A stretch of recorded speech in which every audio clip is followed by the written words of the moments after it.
Yo, what's up, Protonic? How are you, man? We're gonna get started in just a sec.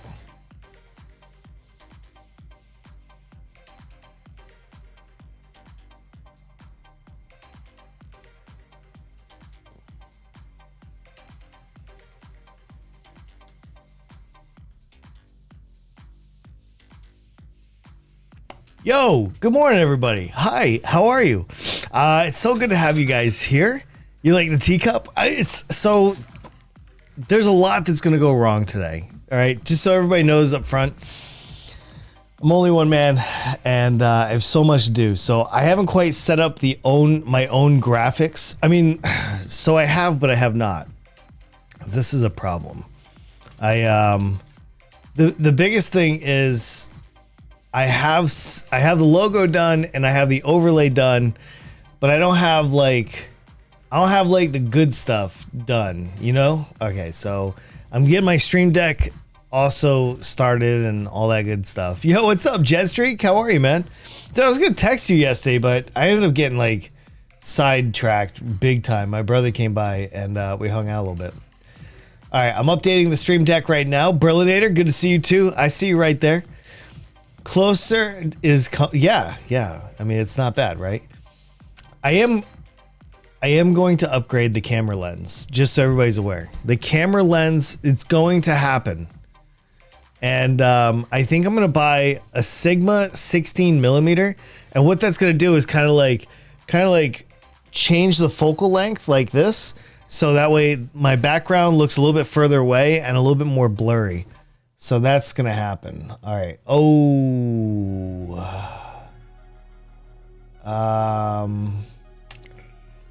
Okay. So it says that I cannot use Stream Deck today. Damn it. I got to have OBS closed. Anyway, good morning, everybody. Good to have you. Commander Gary, hi. Hey, Commander Gary, can you do me a favor? Critically Unjacked can't be seen in the Discord by members. Can you add the permissions? Nobody knows that I'm in the room in the live stage.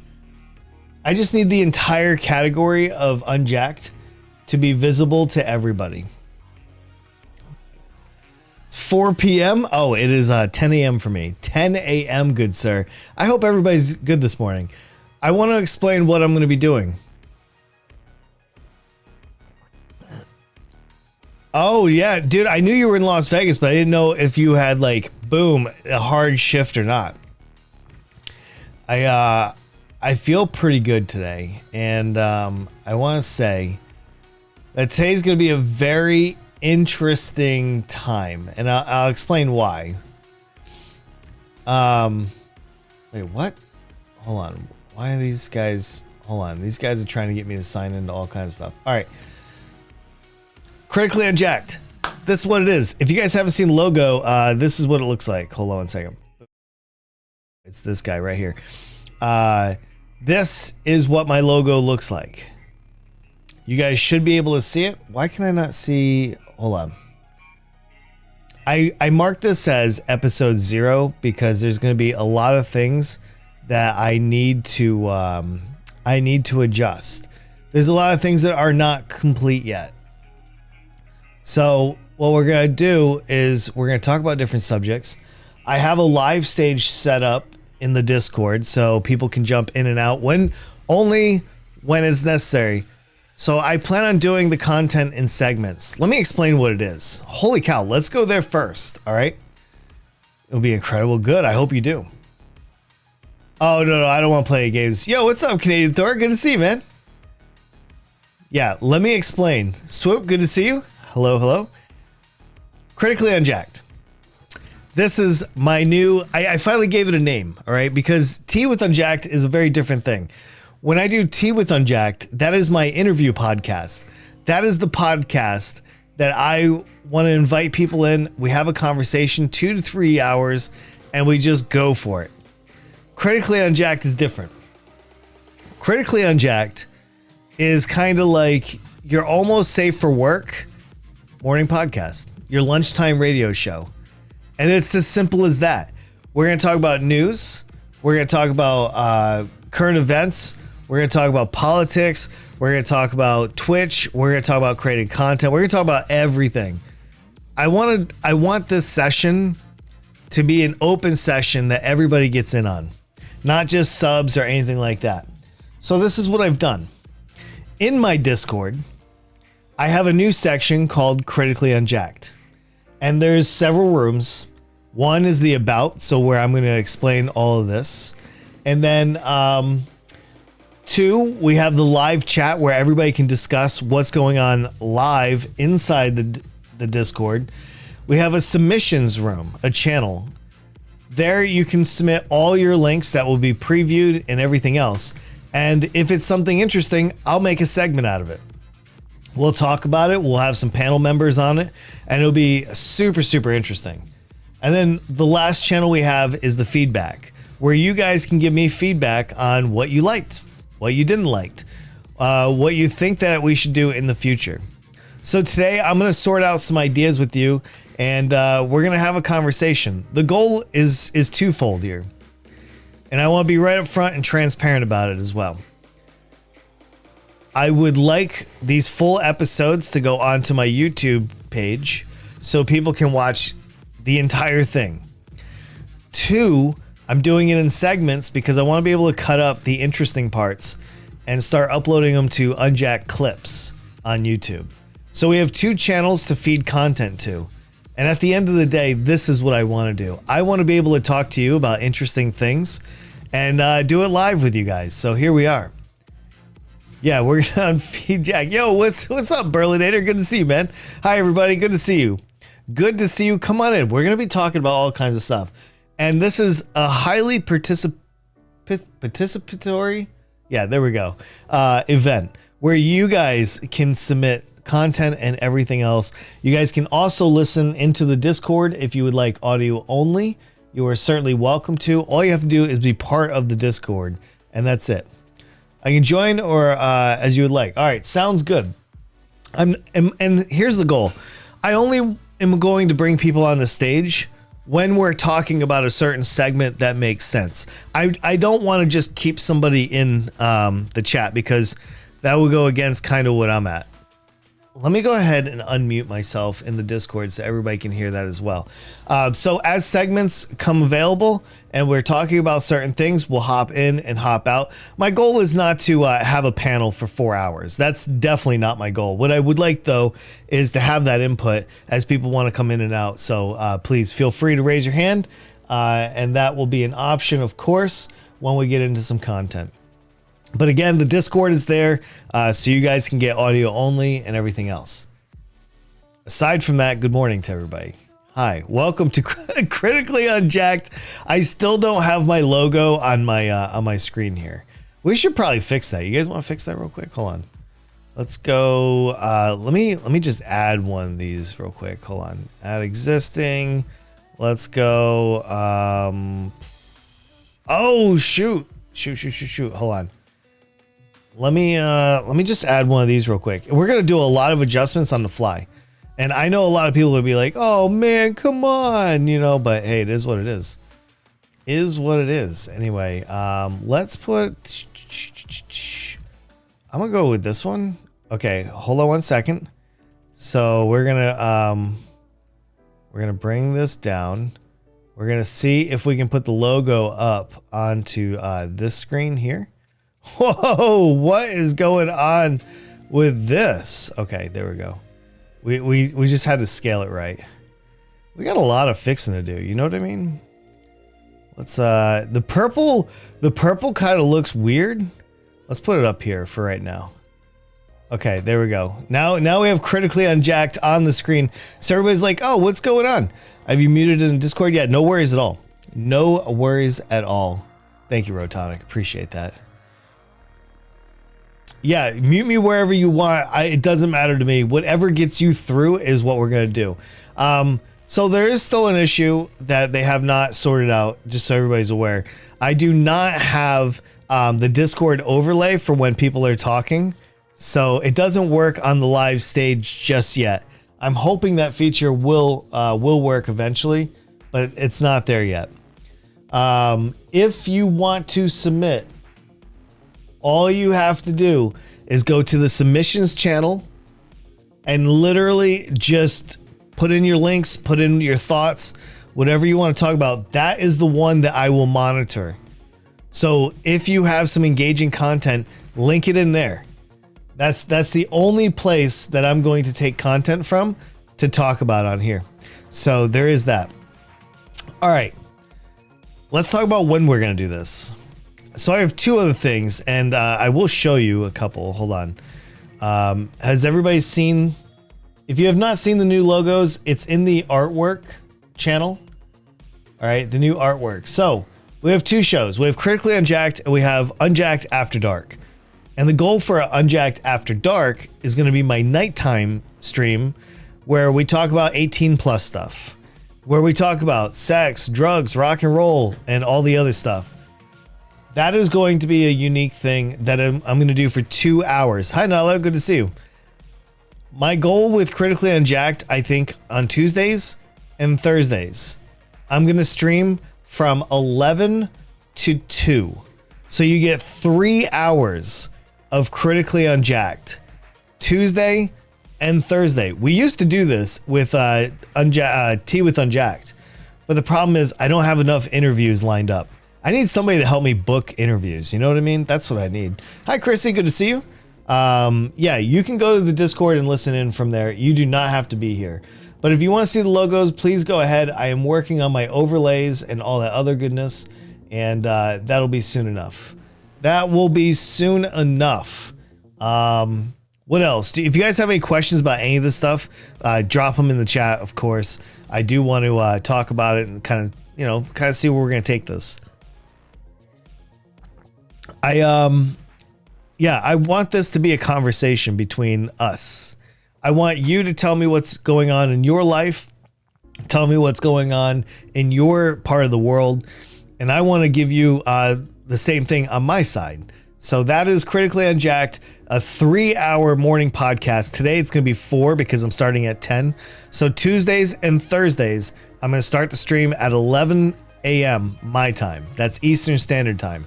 So this coming Thursday, do not look for my stream at 10 a.m. It's going to be 11 a.m. Okay. Yeah, no worries, Chrissy. I hope you feel better. Hope everybody feels better. Sometimes that can sneak up on you. So do I have any questions so far about what the goals are here? We're going to do this twice a week during the day, unless something comes up and I just can't do it.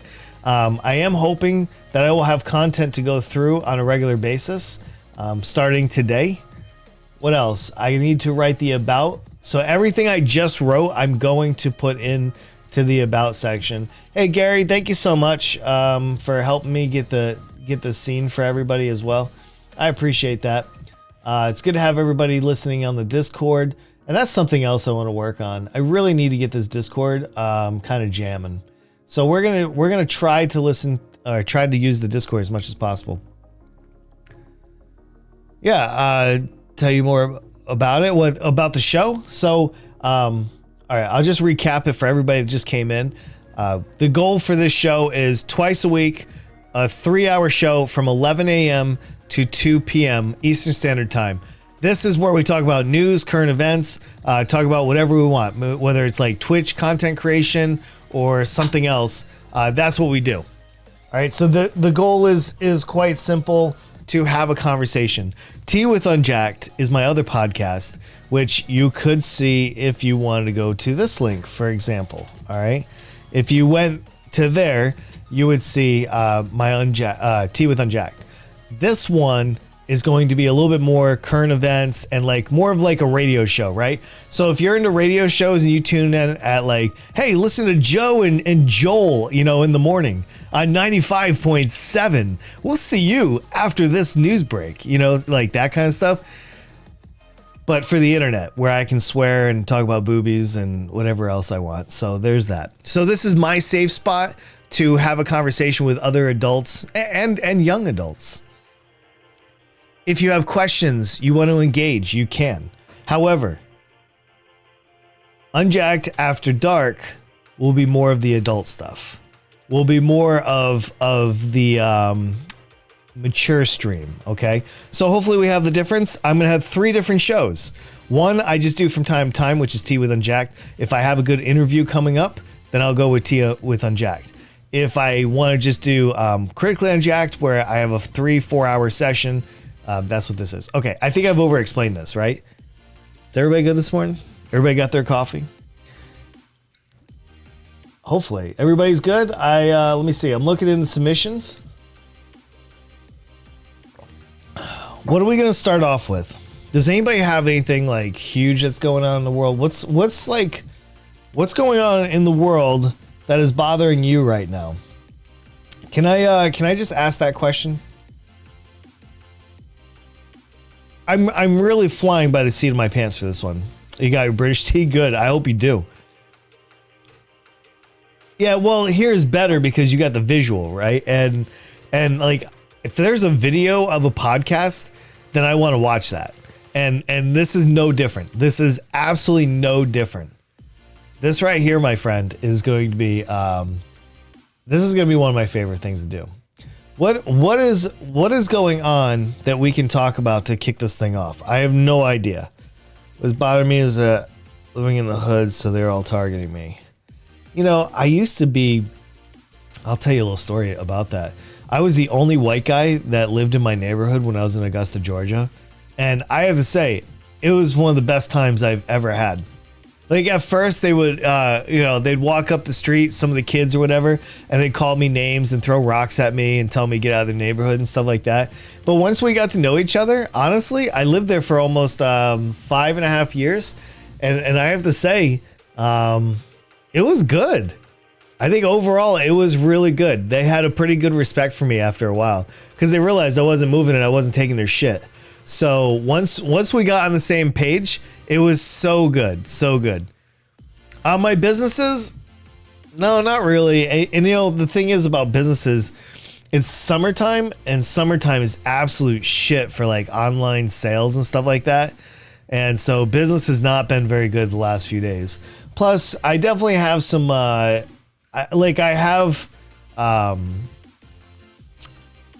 don't know. It's like just business is not that great. But I think that's across the board, right? Because a lot of people don't have jobs. A lot of people are just out of work. So there is that. Yeah, it's just one of those things. So I don't know. Business is questionable. I will say that. I'm sorry, this is not going to be riveting just yet. I got to get warmed up and all that. But anyway, we'll get everybody here.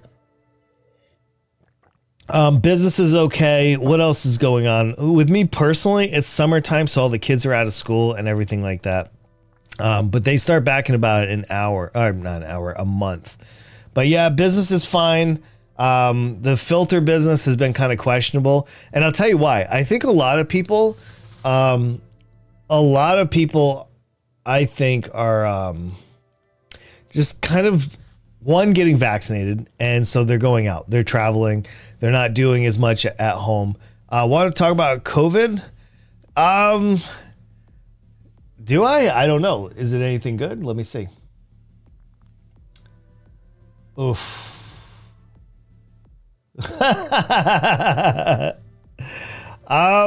Yeah, I mean, we can talk about COVID. This is gonna get me kind of wound up, though. This is only because I have such a hard stance on it. Like, it's not gonna be interesting at all. But we can definitely engage in this in just a few minutes. Yeah, I mean, summer is always going to be the worst for sales. Even in my previous businesses, as far as retail goes. And here's the other reason. Because, no, I know. We'll definitely bring this up in a second. We'll talk about COVID. I don't mind that. But like, business in general in the summer is kids are out of school, people are on vacation, people aren't really home, so they're not buying things, they're not shopping so much. And then usually when kids go back to school and people are home, like, boom, they're right back online shopping and stuff like that. But then there's like also the second prong. Because of COVID, a lot of people are out of work. A lot of people don't have the extra money to spend. A lot of people are just not in the zone to do this. So yeah. Let's see. Would you sell your favorite thing that that you have somebody gave you $1 million. Yeah, absolutely. Absolutely. Hey, what's up, Ver? Good to see you, man. Everything has a price, dude. Everything has a price. For $1 million, you can buy quite a bit of stuff in my house. You can probably buy the whole damn thing. I don't know. I'd have to go through the whole thing, but it would be pretty close. So yeah, all right. Let's open this up. Well, let's go.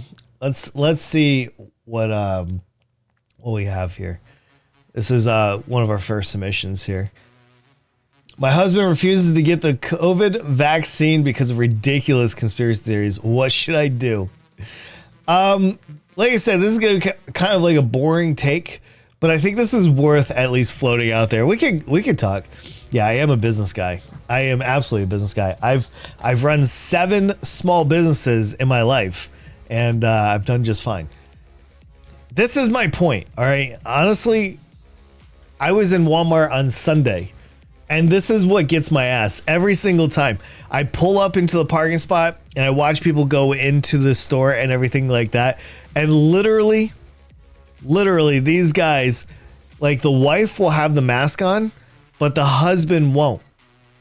The same thing gets said every single time. I look at my wife and I say, what does that makes no sense. Because if he gets COVID, they're going to go home and she's going to make out with him and she's going to get COVID. So what did the mask do?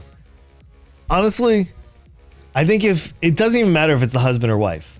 If one of them doesn't want the shot, but the other one does, honestly, get divorced. Literally get divorced. Because if they're that dumb, you're going to be dealing with this for the rest of your life for those I do's.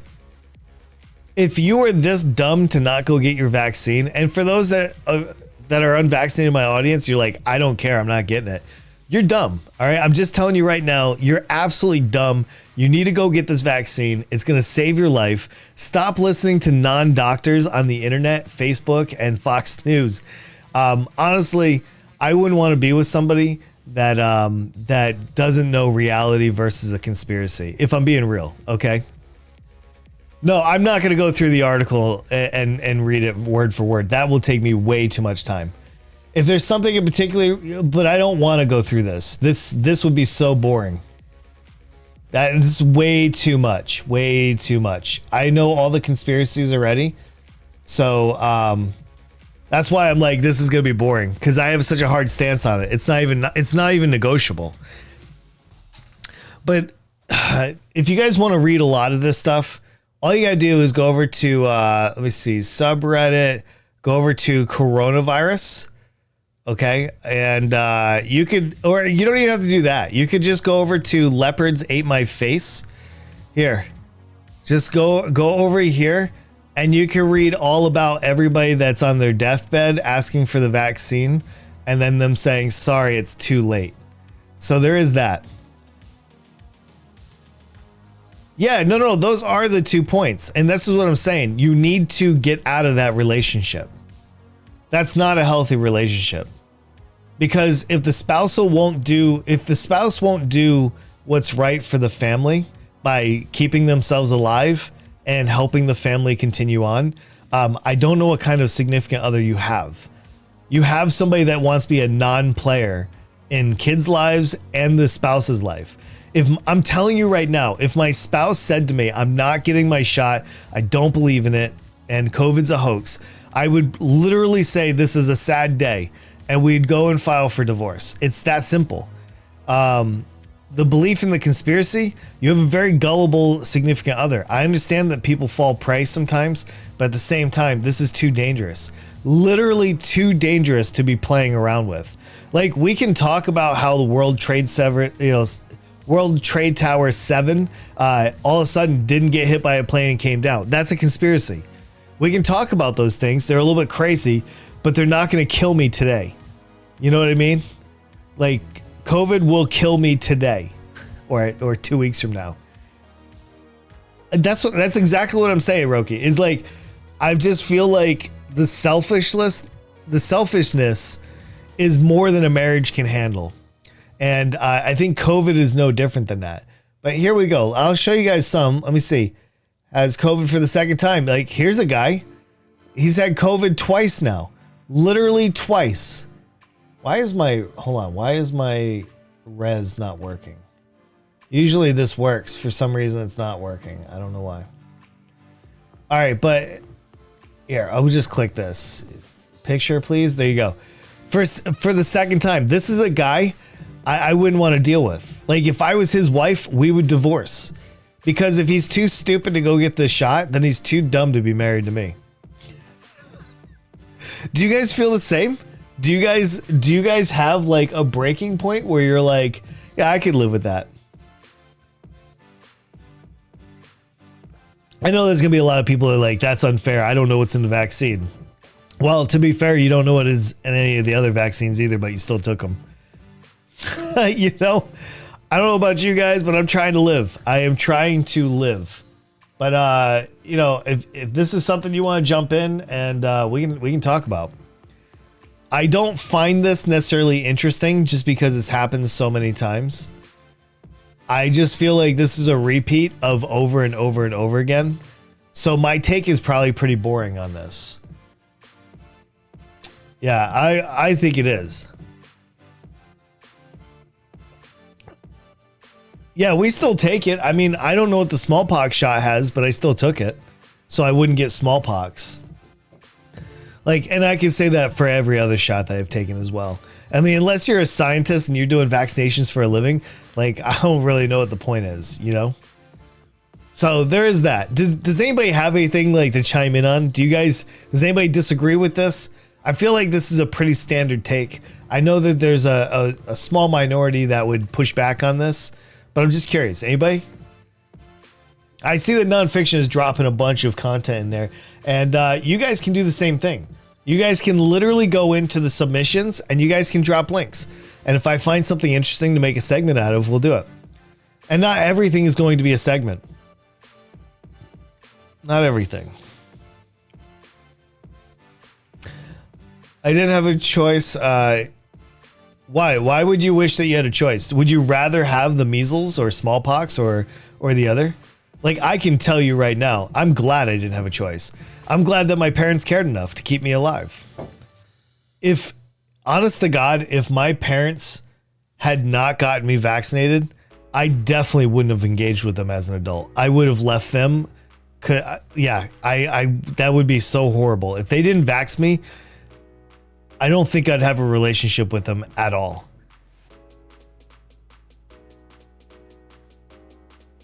Yeah, it's always the same thing, right? Oh, COVID's not real. Look, it's no worse than the flu. And then 4 months later, there's all the screenshots of the Twitter and the Facebook and with the last post saying, I wish I would have got the shot, and then they're dead. And it's like, you didn't have to. You literally didn't have to. You could have survived, and you could have been here for your family and your friends for way longer. I just think the anti-vax stance is absolutely terrible. Because we could save so many more human beings. She didn't give. See, that's terrible. Honest to God, if I had an anti-vax as a mom or a dad, I'd be so out. Literally, I'd be so out. I care about my kids. I want to make sure they're safe. I want to make sure they're not dying over some silly stuff that could be prevented. Like, I love my kids. And I made sure that every single one of them got their vaccinations on time. Whatever the doctor needed, let's go. I trust these professionals to keep my kids safe. So very, very interesting to say the least. How many of you guys really are into conspiracy theories? Can I get a count actually in the chat? How many people here absolutely have a thing for conspiracy theories? Please let me know. You love them, do you? See, I'm very anti-conspiracy. However, there are a few things that I do believe, only because of my like work history and stuff like that. You just dabble in it. Some people get really wrapped up in conspiracy theories, and my brain doesn't really connect with like why or like what happened. Like, why do you hold these values? You know what I mean? Yeah, well, that's what you need, dude. You need the vaccines for everything. Literally, it's good. Curiosity. I like proving things wrong. I really enjoy proving things wrong and having a thought process. Like yesterday when I was sitting with my brother, we talked about like Nibia, we talked about Sumerian people. We talked about the one planet that supposedly has like a 3,600 year cycle around the sun. Like it was a very interesting conversation. And I just told him, I said, I just don't believe it. You guys probably have heard that one too. Your mom's a good mom? Well, good. I want you guys to have good parents for sure. You did a lot of research on why would you do a lot of research on Tesla's death? I'm curious, what interests you there? I mean, he was a mentally ill man at the end. Some make me, yeah. There's a lot of conspiracy theories that I'm just like, how did you get there? And who hurt you? I mean, some of them are plausible while others just don't make any sense at all. You know? So there's definitely that. There is definitely that. But I can understand the allure of some conspiracy theories. Absolutely. Yeah, Zach, please feel free to lurk. The Jonestown Massacre cult. What is that? Johnstown? Is that the one where they go over to South America? Is that with John Jones? Is that what you mean? That one's creepy too. We won't get into that today though. I'm not ready for that. Like a lot of these segments, they need time. I need to research them. I need to have like some of the facts. So we won't get into Johnstown today though. And in vaccines, like today is more of a dry run to kind of see how I want to develop this show. How do I like to take this, I guess you could say.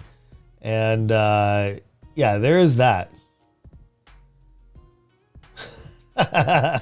Hey, I don't know who you are that keeps trying to call me on Discord, but that's not how this works. We are not going to have a direct conversation on here. If you would like to listen in and possibly have a conversation with me, you can join the live stage that's in the Discord. All direct calls and everything else is just going to get you blocked. That's all it's going to do. So please join in the live stage for this. It'll be way, way easier. You have a low-key distrust in vaccines? I let me see. With fake vaccine killed. Okay, but that's a different story. That's a consumer problem that the government should stop. That's not a vaccine distrust. Like, you shouldn't have a distrust for vaccines because of that. You should have a distrust of who's issuing it. Like, how do you get a fake vaccine? Are you going to the doctor or are you going to an alley somewhere where somebody has needles on? That one's a little confusing for me. And took his research? There's no reason and there's no basis for that at all. His research has never came to light. His research has had no value for society almost at this point. He basically wanted to provide electricity over the air. And he had a very interesting, I mean, also light bulb and AC power and all that stuff. The competition between Edison and Tesla. It's a very interesting history. I do not suspect the FBI murdered him in the least. Conspiracy theories are not my favorite, but we can talk about them. And I don't know. I do not find cults interesting. I find them a little bit sad. Yeah, no, you can throw up all the topics you want. I'm not going to talk about all of them. I'll pick and choose onesies and twosies to go in on. Now, each segment will be about 20 to 30 minutes. And we'll just pick and choose, see what's out there, see what might be interesting this morning. I just kind of want to get everybody's brain going. But a lot of people was convinced. I don't know. I mean, hopefully you're past the whole iffiness of vaccines. They're really important to our society. But yeah, I don't know. Vaccines are a little bit interesting. All right, let's talk about one. Let's pick one here. Let's get into a segment. If you guys want to talk about what's coming up, get ready to be into the live stage. If I find that there's an opportunity for us to talk, let's do that. In Havana? I don't know about this one. I'd like to research that one though. I don't know anything about lab leaks, UFOs, and stuff like that. We could talk about U.S. life expectancy, but I don't know if that's interesting either. Hold on, let me just go through here. We can do some reacting as well. I'm fine with that. Like I said, I'm just trying to get my legs here. Let me see. Where do we want to go first? You guys want to look at some pictures? Let's look at some pictures. 8 photo stories that will challenge your view of the world. Let's see if they will challenge it. Let's see. We all died in 2012. Yeah, the Mayan calendar and the end of the world as we know it. So, photos of the deadly flooding. This is interesting. I didn't really see the flooding. My wife had mentioned it. This does not change my view of the world. I've seen floods all over the place. It's sad no matter what. The world is changing quite a bit. Sand, sun, and if you guys have any comments about any of these pictures, let me know. This is weird. This does not look like a good day at the beach, by the way. This does not look like a good day at the beach.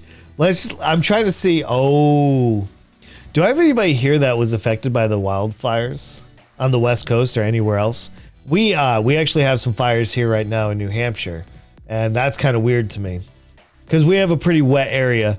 But I've seen some documentaries lately, and the fires have been just brutal, wiping out people's houses and everything else. It looks like it, but it's just ash. Oh, yeah. They were sitting in the mud. These guys, that's literally what they're doing. They're at a beach. This is the walkway. It's not really mud, but it's like sandy mud. It just looks like low tide just happened, and it went out while they're just chilling, you know? That's what I think. But yeah, that's just a muddy beach. The fires have been crazy, and I think they're only going to get worse. I don't know how we defend this, but raking the forest is not one of them. I can tell you that much. Let's see what else we got here. I'm going to kind of go through them. Why is this one interesting? Let me see. Is there anything? What is this? I think this is a full moon, maybe? What is this? Hold on. Oh, it's pollution. And then what's this one?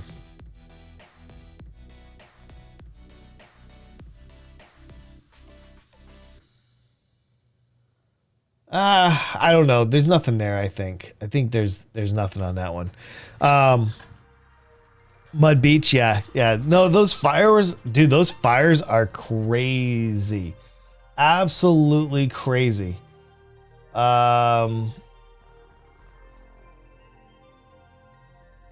Okay, so hold on, tensions between. That's an interesting topic too.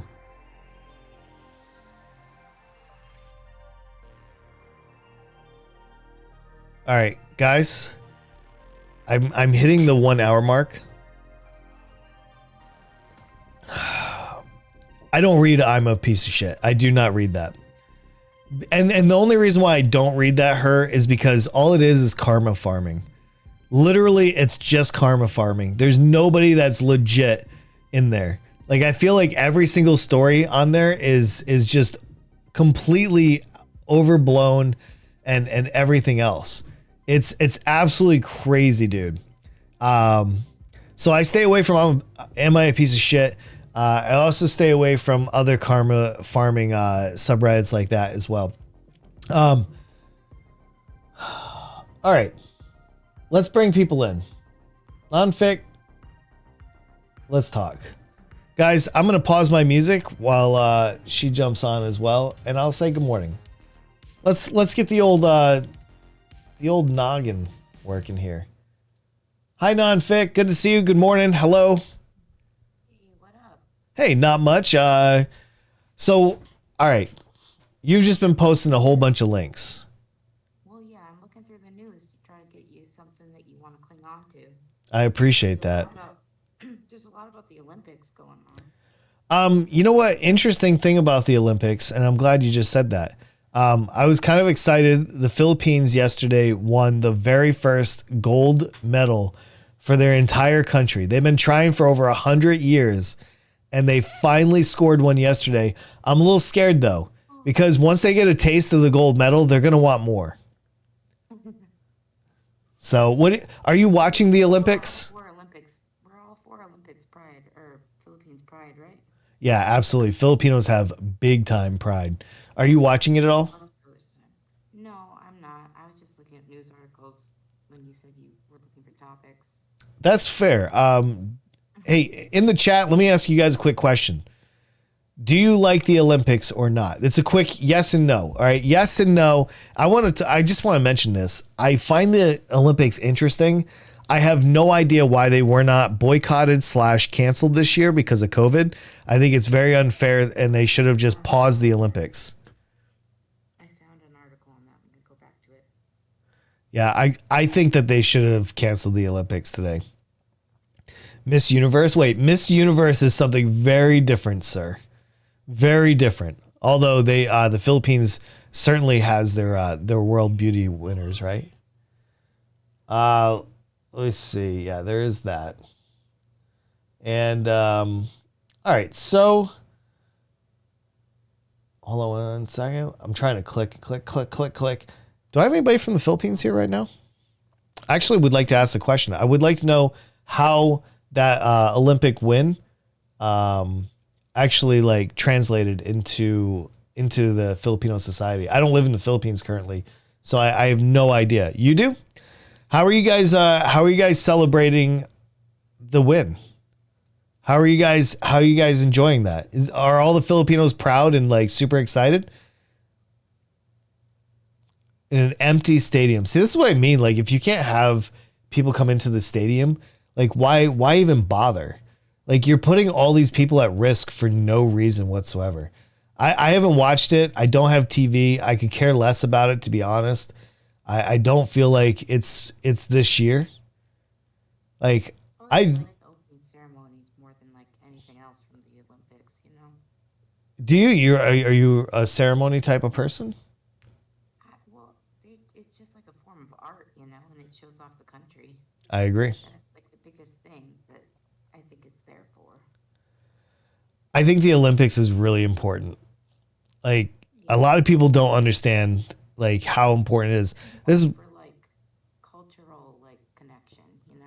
well, yeah, this is one of the very few things that brings the world together. Yeah. So, yeah, we can. I'll have to get a link though. I don't have a link off the top of my head, Jet Streak. But we can definitely talk about the 2021 Miss Nevada competition. I don't know anything about it, but yeah, absolutely. You're a little interested in the Olympics, but not really. Okay. See, I would assume that like everybody in the Philippines, for example, is probably like just full of tears and so excited to that a Filipino brought home a gold. Even though I think I don't know the whole thing. I didn't watch it or anything, but just what I heard. But I think the Olympics is important.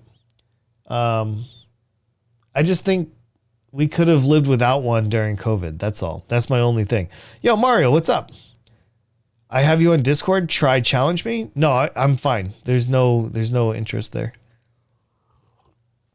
We're just having a podcast. If you want to chime in, please feel free. Please feel free. We're going after some pictures here. So Nonfic, let me ask you this: if you're watching the Olympics, what's your favorite event? I'm not watching Olympics. I don't like sports. Really? But there's not like one event in Olympics that you're like, I'll watch that. Play, and there's sports I like to watch. I guess watching, I like gymnastics, figure skating, stuff like that. I struggle to watch gymnastics. Well, they're like art to me, like especially the free stage one, whatever that's called. Yeah. I gymnastics though, whenever they're flipping and stuff like that, I feel like they're gonna like break their leg or something, and I don't want to see that. Yeah. And I agree with Loki here about the Manny Pacquiao's win. The Philippines went crazy, especially during his early fights. So the Philippines has a real pride about them. I would agree with you on that. So I don't know. This is kind of like an opportunity for most countries to like come together, show off their culture and be prideful at their wins and everything else. So I get excited about the Olympics, just not right now. I think they could have dialed this back and just saved it for another time. But I can also understand because when a country hosts the Olympics, there's billions of dollars of windfall. There's new stadiums made. There's all kinds of sponsorships.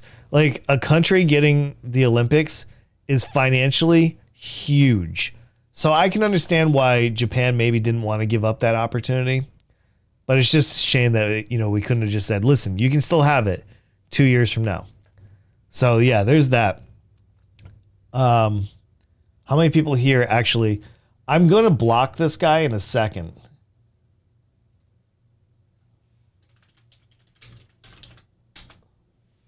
Okay, there. I just told him, please knock it off. He keeps on trying to call me and message me while I'm streaming. I love this. See, this is why I have to block people, unfortunately.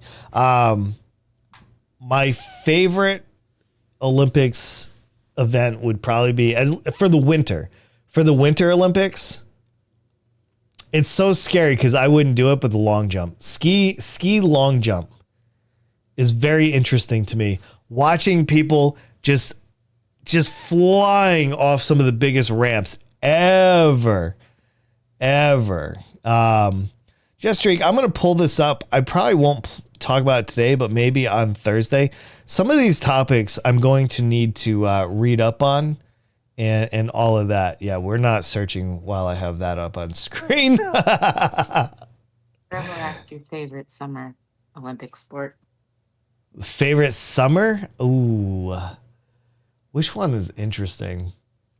I like when I play. Honestly, I like watching the basketball or the soccer with different countries. I find those to be very interesting. I'm not big into like track and field stuff. So there is that. Miss Nevada will be the first openly transgender Miss USA contestant. Sent that because someone was asking about this to talk about the winner. Yeah, okay. So I think I see where this is going though. If you don't want, but yeah. I have a feeling this is more of a discussion whether trans people have a place in the sports that they transition to. So men that transition to women, do they have a place in sports? And listen, I say it this way. Obviously, I don't want a man coming into a women's sport and crushing them because of bone density and all that. But I also put it this way. I am not an expert on biology or this kind of science. I don't know how hormones necessarily affect bone density and muscle growth and everything as far as the transition goes. And this is a hot topic. I think we all know that, right? We literally know that this is a topic that really gets people going. And as much as I want to chime into it, I have to acknowledge I'm not qualified to. My opinion would be just a normal life opinion on this. I wouldn't want anybody being endangered because of a mismatch.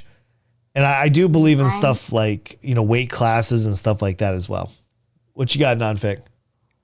I am bisexual, but I'm not transgender, obviously. But I do have PCOS. It's called Polycystic Ovary Syndrome. Yeah. And it causes me to have excess testosterone. Yeah. So I get like chin hairs and stuff, like little beard growth. Sure. I think that's kind of a common thing for a lot of people, no? Yeah, it is. It actually is. PCOS is very common, which is why I'm free to talk about it. Yeah. It's not, it is embarrassing, but it's not embarrassing at the same time. Like, I'm fine to talk about embarrassing things about my life.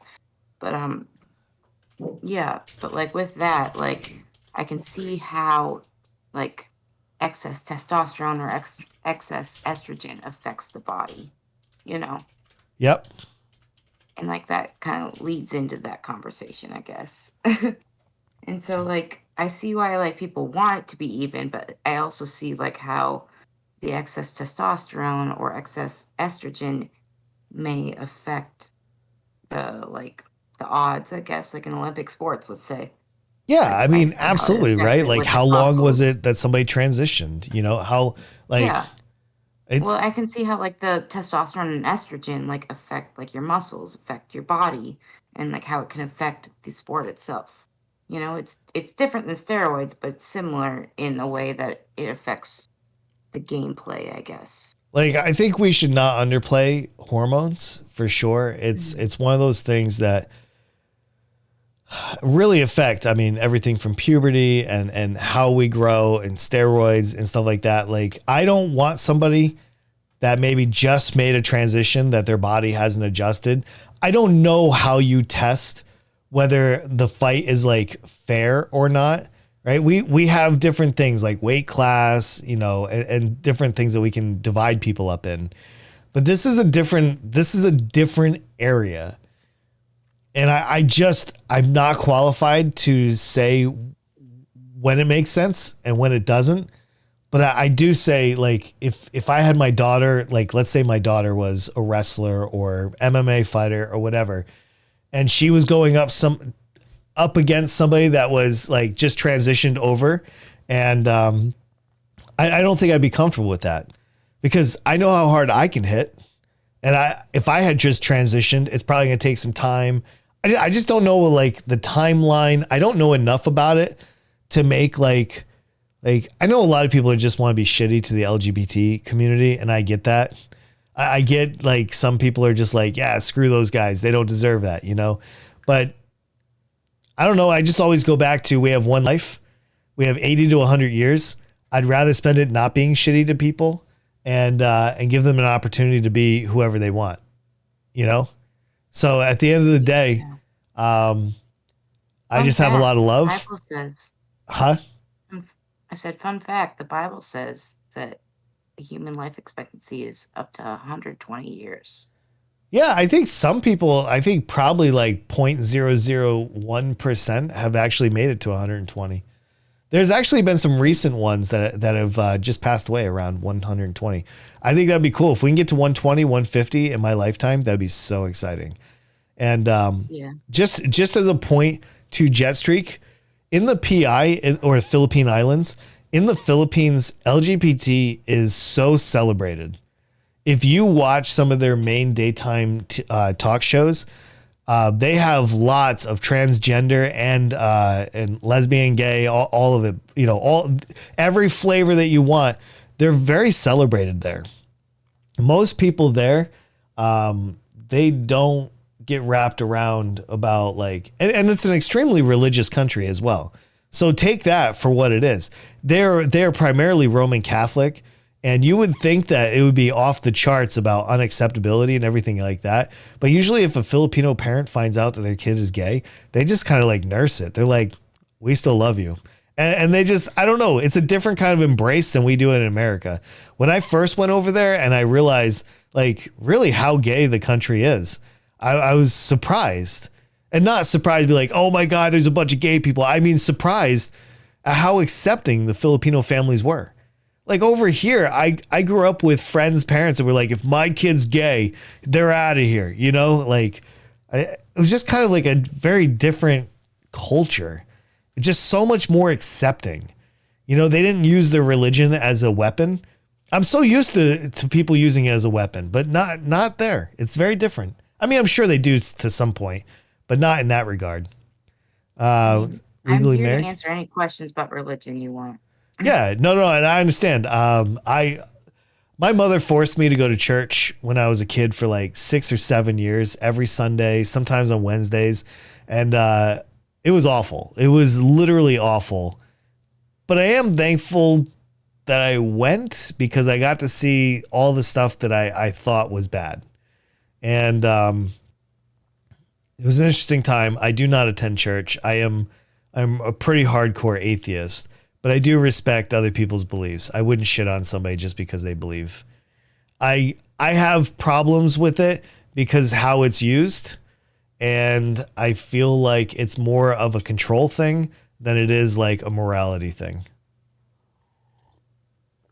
Yeah. Nonfic, you all I right. am a Christian. Yep. I'm a Christian and I have very weird views, let's just say. And there's nothing But wrong with I'm that. open to talk about them and I'm open to talking about other people's religions as well. If religions intrigue me. Yeah, religion is a weird topic, and I mean we could spend an entire one of these shows going over it.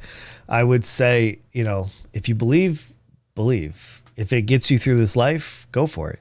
If you need to know that there's a heaven and hell to get you excited for after you're done with this body, then I say go for it. I say the only issue I have with religion is the moment somebody tries to convert me or tries to have a conversation and be like, hey, do you have a moment to talk about our Lord and Savior? And I just say, no, I do not. I do not have a moment to waste. I have only so much time on this planet. I have no time to waste. Again, that's just my only personal. What do you got? On that note, so yeah, the Bible says to reach out to people, whatever, whatnot. Yep. But to become a Christian, I guess, to be converted, you need that moment. You need a moment of spiritual interaction with God, not do you have a moment to talk about our Lord and Christ Jesus Savior, whatever, Yeah. I don't think that's ever really going to work for a real relationship with God as I see it, as a Christian. I need that moment of interaction with God, not with a random person on the street, Yeah, no, I understand it. I think it's a very personal thing, right? Like everybody needs something to get you through this transition, right? You're born. Yeah, I mean, you need this spiritual connection, you need that spiritualness. You're saying humans are saying this and they're guilting you and all that. That's not religion. That's just guilt. Yeah. But you need that spiritual connection in order to convert, let's say. Let me ask you, where do you think you go after this life? I mean, I'm a Christian, so I believe heaven, but I have no fucking idea what that looks like. Okay. Well, that's my next question. What do you envision when you get to the pearly gates? Yeah, and this goes for anybody in the chat. Descriptions in the Bible too. There's descriptions of these emerald castles and such, but I just picture it as whatever God created. And do you firmly believe that you will go there? No. No. I'm pretty fucking screwed up. I don't know. I'm so fucking screwed up. But I don't know. My viewpoints have been changing constantly lately, especially lately. I am bisexual, and I grew up believing or being told that was wrong. Mm-hmm. I grew up being told wearing a shirt with a skull on it is wrong because it's evil. It's stuff like that. And so I thought I was screwed up and I was never going to get to heaven. But now I'm reinterpreting the Bible in my own view and everything. And the Bible's been translated numerous times. Yes. And there's mistranslation and such and miscommunication between cultures that have translated the Bible, and I don't know if I'll go to heaven or not, but I do believe in God. But you do believe that there is another step after this. Yeah. I don't believe it's just a power off button when you die. Okay, that's fair. See, now I do. I believe that when it's over, that's it. It's over. There is no next step. There's no there's no place to go. It's you're done. Yeah. And the reason why I feel that way, right? This is just my own reason. I feel like when I step on an ant, I didn't just transcend that ant to ant heaven. When I go down the road and I see an animal that was hit by a car, I don't think oh, they're in a better place now. I just see that as the end of life. You get an opportunity to live, and then there's that. Interesting thing to say. Because I always do see I hope that animals go to heaven with me, because I have my 3 dogs and I love them so fucking much. And so I would love to see them, in the future. Of course. It's in the afterlife. But then yesterday I killed 3 ants that were crawling on my leg. Right. Are they there too? I don't know. And that's a great question. If my dogs are there, are these ants there?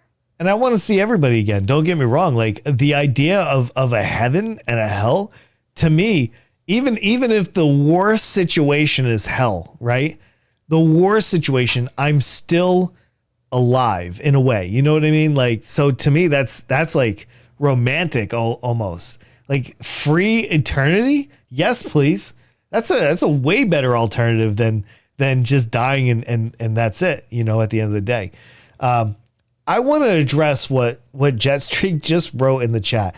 I get this one a lot, and I do have some thoughts on this. I'm going to read it verbatim. Here's my thoughts on religion. I believe right now, if I believe right now, and I'm wrong, if there's nothing waiting for us after death, in the end, I don't lose anything. I would strongly disagree with this point. But if I don't have the simple belief and I'm wrong, I could potentially lose everything. And I think this is what we've been trained for as children, as young adults, and even into adulthood. We have been trained. What if there's just that little possibility? The problem is people change their entire lives. They change their morality for it. Because if you're wrong and you didn't do it right, you're dead and going to hell. You have to be on a different path to go to heaven. And you will spend a lifetime dancing on eggshells to make sure you go to this place that we call heaven. And if you're wrong, you've wasted your entire life living by standards that other people hold. You will have wasted your entire life going to a building and handing strangers money for no reason at all, or known as tithing. You will have wasted so much effort that could have gone into a different hobby, that could have given you time with your family instead of sitting in a pew singing songs. I think you have a lot to lose. Listen here. Oh my gosh, I have a lot to say on that. Please do. I went to a Christian internship after high school. So instead of college, I went there.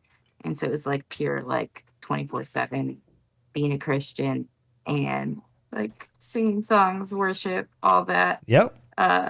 For 2 years. So, and then the first year I ended up going to being put in a call center, like basically voluntold. We call it voluntold what to do. Yep. Yep. And so I worked in a call center for a mission organization where we would call people to like bring them all on mission trips. Yep. And then the second year I went on tour, do like teen conferences. So I've told you about the tour bus before, but yes. like it was cool in the production side of it because we did learn a lot about production and such, but it was for a Christian, like not like a theater troupe, but like a Christian production company, basically. Yeah. Yeah. Like, I understand that maybe it's fun and you don't feel like you've wasted your time, but literally you could have gone to a 2-year school, picked up a degree. Like you could be probably a little bit further job wise. Yeah. Like I'm not saying that it's bad. And if it got you where you want to be, then good. A lot of fun.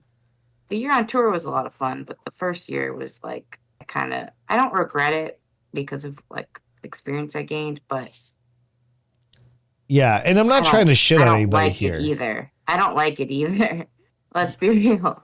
Yeah. I don't have good memories of it as much as I would like a whole year. The year after high school, it was like exciting year, that gap year, whatever. Right. I don't have that exciting gap year experience.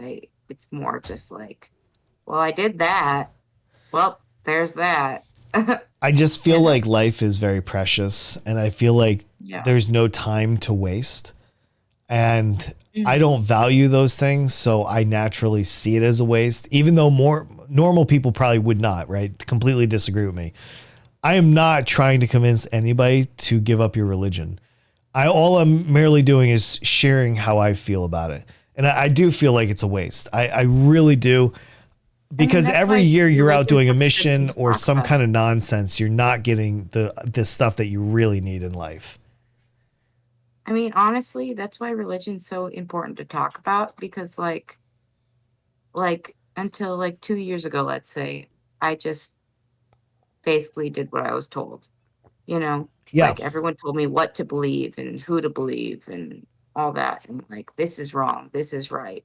And then, like, once I got married, my husband and I started like having discussions about like why we believe what we believe. Like, do we actually believe that? You know? Yeah. And that's why my viewpoints are really weird. Like, I'm bisexual, like I said. Um, it's because like we talked about it and decided like what we thought was right, like what we felt like we how we interpreted the Bible. We're both still Christians. And so we talked about how we interpreted certain verses that like the people who say uh being bisexual or gay is wrong, why we think it's okay, and like we've talked about like polygamy and different things like that. Yep. And it came after we like talked about why we believe what we believe. And so I think that's important as part of like adulthood, is just like figuring out life, figuring out why you believe what you believe, not just believing blindly. And that's a big important part of religion. Well, it's certainly, and there's a certain journey for it too, because I didn't really know who I was until I was really about 35 years old. Like, I had a weird experience because I signed up for the military for 20 years. And for 20 years, I had a bunch of dipshits tell me who I thought I was. Like, honestly, when I was young in the military, I took so much advice from people that didn't even have an education. People like sergeants that would look at me and be like, Airman Unjacked, you need to go do this and you need to vote for this and you need to do this. And it turned out they couldn't have been more wrong.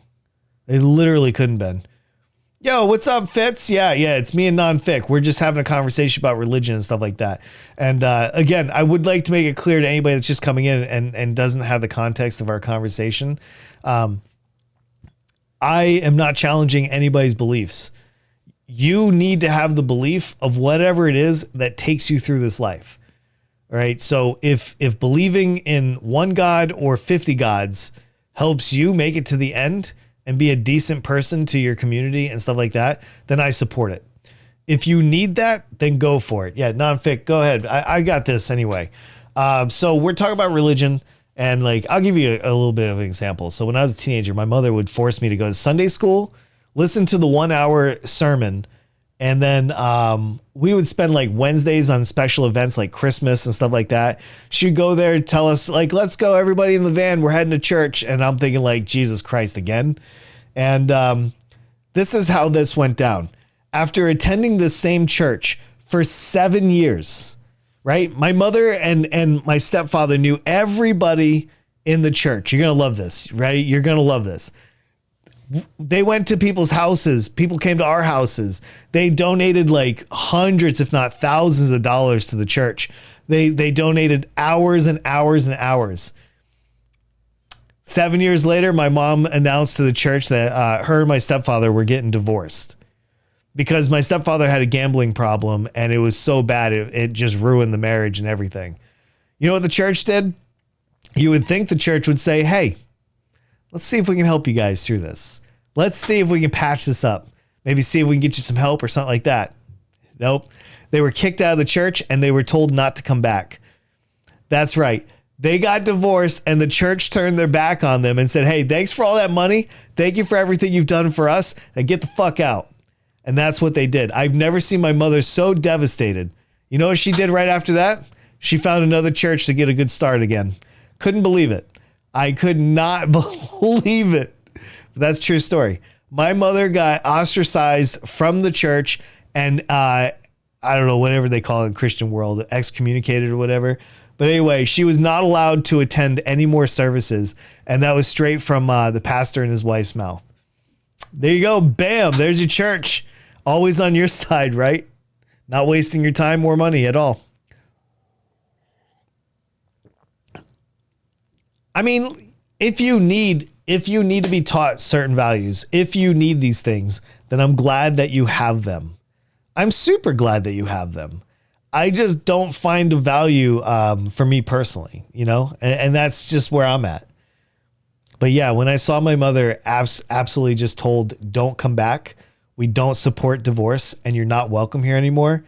All it did was just seal the deal. Like, oh, okay, so you just need her for a little extra money on the side, right?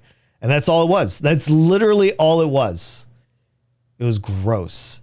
It was absolutely gross. All those mornings waking up at 6 a.m. on a Sunday. Who does that? Fucking monsters. That's who does that. Literally monsters. Anyway, I've never brought my kids to church. I never will. I love them way too much. I can teach them how to be a good person without the help of some silly book that somebody wrote. And yes, I know I'm shitting all over religion. I'm sorry. But this is just how I feel. I still respect. You're not shitting all over. You were talking about what you feel. I know, but I'm calling it a silly book. I'm calling it a waste of time. And I know it's going to upset people. Listen, Linda. I'm a Christian. And I respect your viewpoint. Okay? I just think it's important to acknowledge. That's all. I think that it's valid that you think it's a silly book. I think that's valid. It is kind of a silly book. I mean, I understand the stories in it, and I understand the values of the stories. I just think that they're just that. They're stories. They are stories that have been embellished so people would read them. I totally understand them. Like a lot of people would be like, have you even read like Story of Noah? Yes, I have. I've read damn near the whole Bible. Have you read the story of Job though? Yes. That's the one that gets me. I've read. It makes me feel lost. I don't have them all detailed in my head, but I've literally read them all. I was so bored. About the guy whose whole life was basically destroyed and he still believed in God. Yeah. And I just, like, to me... He had everyone in his life die, everyone taken away, he got sick, like, everything. But that story tells you, like, hey, we're going to screw this up, and we still want you committed to the religion. That's all that story tells you, though. Like, yeah, God hates me, but I still love him. But it also, like, teaches you to cope, but it also makes you confused on how to cope, you know? Yeah. Like, that's a big thing, especially with me with depression and anxiety, like, growing up religious, like, learning how to cope with depression and anxiety. You'd be better off doing a mega dose of magic mushrooms and getting together with like 3 or 4 of your friends. I'd probably get paranoid, but okay. You'd be surprised. You know, you got to kill your ego. And as soon as you kill your ego, it really, really, really changes everything. So... No, Fitz, I agree. It's the people that control it. It's a weaponized system, especially here in America. So this is how I see it as a religious person. I don't like Christianity as a religion, but I do feel strongly about it as a relationship with God. Yeah. As a religion, I absolutely despise it, honestly. Like, I don't go to church right now. I don't know. I wish it was better, but... I do see it as a relationship with God. I just think it's very askew in the religious aspect. I agree. Community aspect. Yeah. By the way, everybody that's writing in the chat, I do see what you're writing, and I will get to your statements there and your questions. I want to make one more point though. Here in my town, we had a church. It was like the first congregational church of my city, right? And I drove by it 2 weeks ago. You know what they changed it to? BeFree.church. That's their website. BeFree.church. This is what I have an issue with. They don't like being told what to do by the government. Like, close your doors. COVID's a real thing. They literally changed their name to Be Free. What a joke. An absolute joke. They're more interested in getting people in so they can donate money and sing songs with them than they are about saving their community and closing their doors and keeping people safe from COVID. I don't know. It really rubbed me the wrong way. And there's so many people that are going to eat that up. Be like, yeah, hell yeah, brother. We're free. Get us our guns. You know, it's that kind of stuff. All right, I'm going to switch gears a little bit to answer this one question for Docky. He says, have you ever had a very emotional moment? Can I say something real quick on what you just said? Yeah, go ahead. A big positive with COVID is like the online church community has grown so much. so I can actually like listen to sermons and like go to church quote unquote online without having to have that community aspect, that social anxiety aspect to it. Because that's been a big hindrance for me religiously, having social anxiety. It's a big community thing. But yeah, Yeah, that's I all. mean, online stuff is a little bit more dangerous though because people don't even have to leave their house to be fleeced. I literally listen to pastors basically admonish people for not giving enough of their money to the church. Like, Yeah, but then you just go to a different website or a different church's website and find the one that suits you, I guess. I just Because feel I've like heard it's a repeat, even rinse and pastors, repeat. even pastors have different viewpoints. No, I You agree. know, I've met plenty of them. I just think they have, at the end of the day, they have the same motivation to keep their church doors open and keep them tax free. maybe. I have not met a pastor that I dig. I just have not. Because I think they're all in it for something very different. I just haven't met one. I mean, not that I meet pastors every weekend, but like it doesn't matter where they are. Like it's all the same thing. Like how much money are you gonna give the church? Basically do meet pastors every weekend. Yeah, I My guess mom's a so. pastor. I don't know. I just don't seek them out. Hey, let me catch up on some of the chat here real quick. Okay. Yo, go. What's up, dude? Yeah, the dry run's good, man. Thanks for asking. I appreciate that. You know, your family died and you have cancer, but we can't get anyone to cover your shifts. So we're going to need you to come in on Sunday, too. I saw that one. I'm like, yeah, that's real. Beef free. No, this is free beef. Like, yeah, exactly. like you were like trying to respond to like the book of Job, and then all that happens, and then your job's just like, well, fuck you. Yeah. You know, I got fired right from my last job because I was in the hospital for too long. Yeah, well, that's a whole different thing. That's worker protections here in the U.S., and it's disgusting to say the least. That's a very different segment. I had a contractor job. So I was a contractor, a paid per job or whatever. And so I had no rights basically because of that. Yep. And sick for a month and a half. In and out of the hospital, had doctor's notes and everything, and they fired me. It was my dream job. Yeah, you know, that's the only reason I started streaming, because while I was in the hospital, I got involved in Twitch communities and stuff, and that's the only thing that gave me like comfort and peace. And then I'm like, maybe I could do that too, you know? Yeah. Twitch has been really good for me as far as just meeting people and having conversations and kind of getting out of the house without actually getting out of the house. So there is that. So yeah. All right. I'm going to switch gears. I feel like we've beaten the thing out of religion. Non-fic. I'm going to have you, we've whacked it out. Yeah. I'll have you come in just a little bit. Cause I'm going to take a break as well. I can just mute, but you can. Oh, that's fine. I'm just not going to have a conversation on the Discord, for the next thing. So, okay. All right. Switching gears, I do want to take a little bit of a question here from Docky. He redeemed. Have you ever had a very emotional moment? And I also want to hear from you guys in the chat. Have you ever had a very emotional moment? What stands out for you? What one event in your life triggered like your emotions to go on next level? Yeah, it has been jacked, right? I have to come up with my zingers, my one lines. I would like to just talk about maybe one. I'll talk about one event that really changed my life, and that was having kids.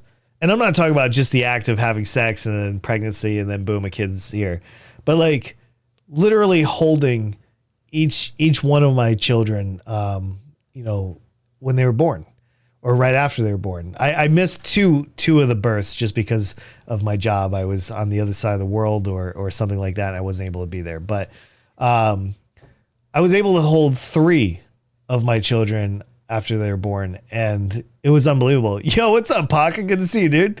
I didn't cry or anything. It wasn't like that kind of an emotional release, but it was like, it was one of those things where like you're holding a human being that you made, and now you are responsible for this human being.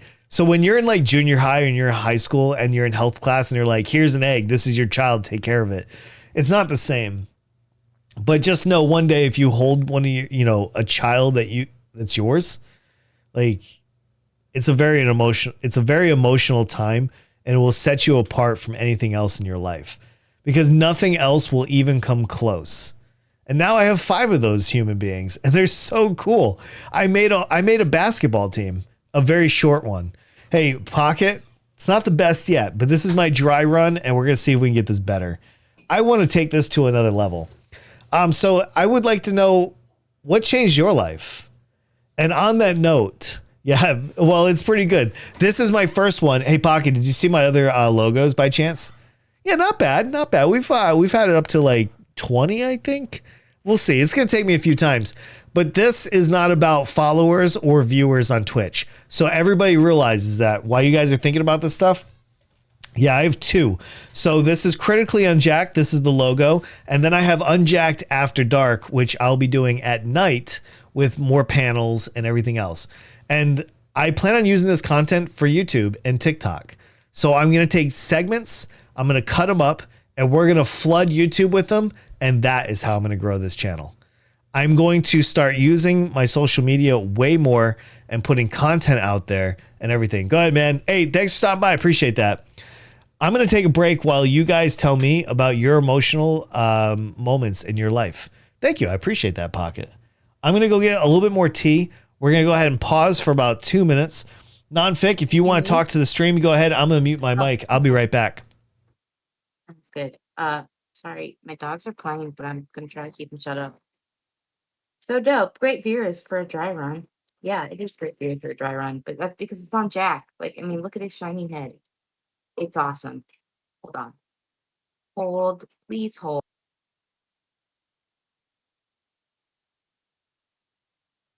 Okay, I just yelled at my dogs. Does anyone have dogs? Who here are dog people versus cat people? I mean, I know Unjacked has Dorian, but I have 3 dogs. Orion, Nuka, and Oliver. They're so special. So special. Right now they are trying not to play too hard. You have Burbs. Yes, I know you have Burbs, Burlo. Burlo has this sweet, sweet, sweet, sweet cockatiel named Macy, and she looks beautiful. And yesterday or the day before, he was playing this like simulator game and wearing a lei, and Macy just kept tugging on it. It was so cute. She just kept nipping his little Hawaiian lei. It was adorable. 1 dog and 2 cats from Chrissy. Cat part. Yeah, enjoy her. You have a dog and a cat. she did like the colorful fake flowers. It was cute. I'm just a huge dog person. I've worked with dogs for years. If you have any dog questions, I can answer them for you most likely. I was a dog bather, so I know how to like trim dogs' nails and lightly trim their hair and feet and stuff. I also used to deliver puppies to their new homes. They were purebreds. I am personally a firm believer in rescue dogs, but I understand the draw to purebreds as well. But I do believe that we need to stop overbreeding dogs and get them neutered and such. But yeah, I've been around dogs my whole entire life, but I am experienced in knowing about dogs. If you have any questions about dogs, you can ask me. Jack is back. Look at that shiny head. Yeah, this thing is like really nice. I'm not a huge fan of dogs. I am You. Huh? Nothing. What? What? Who? Huh? Nothing. Wait, what? I don't necessarily wow, toxic. Jesus. Can somebody ban me, please? For being toxic. Can you ban on Jack for not liking dogs? Yeah, I'm just not a huge dog fan. I wish I was. They're too much energy for me. They're too needy. Like Dorian is about as far as I can go. Like sometimes he likes to be pet. I like them. I'm needy, so them being needy is like us needing each other. I'm wondering if it would be different if I didn't have kids. Like maybe I would feel different. But like, yeah, I hate dogs. Cancel them. Oh my God, get Unjacked out of here. At the end of the day, I don't like any animals because they take time. They want affection, and I'd rather just spend my time with my kids and my wife, to be honest. And then here's the other thing. I like to travel. And one thing that really upsets me is like, oh, who's going to watch over the animals while I'm gone? You know what I mean? Who's going to do this? And it's so expensive. I have 3 dogs, and just to like go see my parents with my husband, it's like we have to spend like $100 at least. Yeah. To, like, have them taken care of, you know? And that right there is for real, for real. Hey, you guys think I should like tweet this out that we're doing this show? Do you think there's any value in that? Maybe. I think I'm gonna tweet this out. I don't know. I don't use Twitter. Yeah, I don't either, but lightly. But anyway, yeah, I stay away from animals when I can, and even if somebody, this is gonna sound really bad, but even if I will actually avoid going to people's houses that have dogs. Because 9 out of 10 times they don't have their dogs trained. What? They jump all over me. And it's just it's gross. It's so gross. They jump on you, it's because they love you. Yeah, I don't want that. I don't want that at all. I want them to not jump on me. They're like, oh my gosh, who the fuck are you? I want to meet you. Are you cool? Can I give you kisses? Yeah, I don't want those kisses. I don't want those hugs. I don't want those jumps. I don't want. I barely want to go to a zoo. I'm like, ew, gross rhinoceroses. Okay, yeah. Every zoo I've been to, like the rhinos almost always have a boner. I don't know. I know. Disgusting. I understand like the value. Arm extended, and I'm like, cringing whenever I see rhinos. Yeah, and it's not for everybody though. It's just not for everybody. Okay, so I'm trying to do this tweet. I'm trying to come up with this one. Let's go. Let's name this Twitch. Let's do this. And then link. And then let's go ahead and add media. I think I'm going to go ahead and add the logo to this because this will be the first time that people get to see this. So hold on one second. And yes, we're going to do that. And okay, right now. And boom, there we go. Tweet. And boom, out it goes. Out it goes. All right, guys, we're safe again. We are literally safe again. Okay, we're good. We're good. Let me see. I got everything. Sorry, I'm new to this. I got to find a way to get more buttons and stuff like that. Anyway, Northern Wolf's here. Yo, what in the world? She just donated 1,050 bits. Thank you, ma'am. I appreciate you. Hello. Welcome, everybody. Welcome to the show.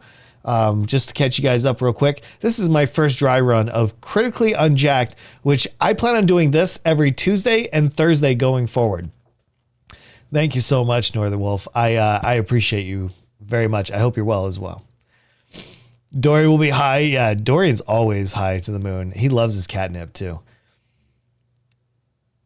Unjacked is war on hugs. Get off of me. Quit touching me with your love. Oh my goodness. Yeah. Hello, everybody. Hi. Hi, Zach. Good to see you. Yeah, soon, dude. Neat logo, by the way. Thank you, Fitz. The one for the After Dark is even better. Even better.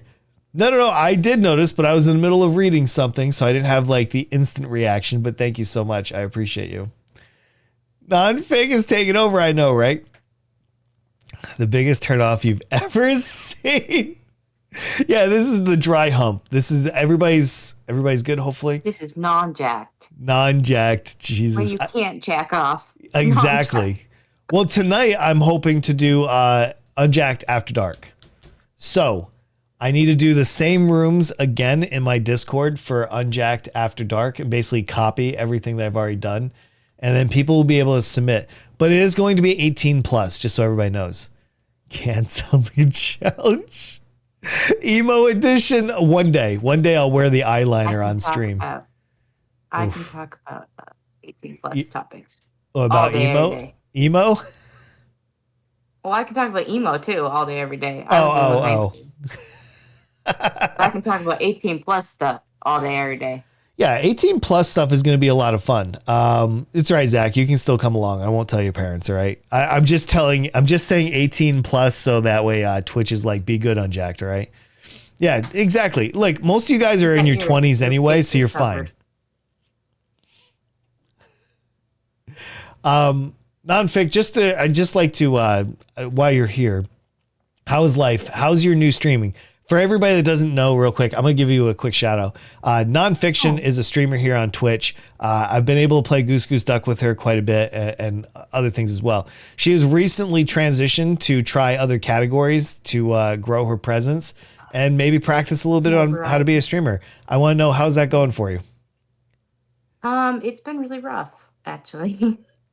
Trying to grow, but I took a break yesterday. I didn't stream at all yesterday, even though I played games and stuff. And yep, I might take a break again today. But I've been streaming a lot, and I enjoy streaming a lot, mostly for the community aspect. But I also, I think my anxiety gets in the way a lot.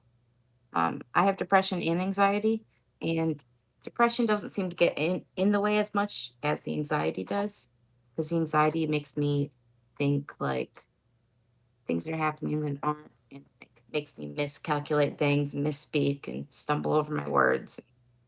That's the biggest hindrance to streaming right now is anxiety. Okay. Specifically social anxiety.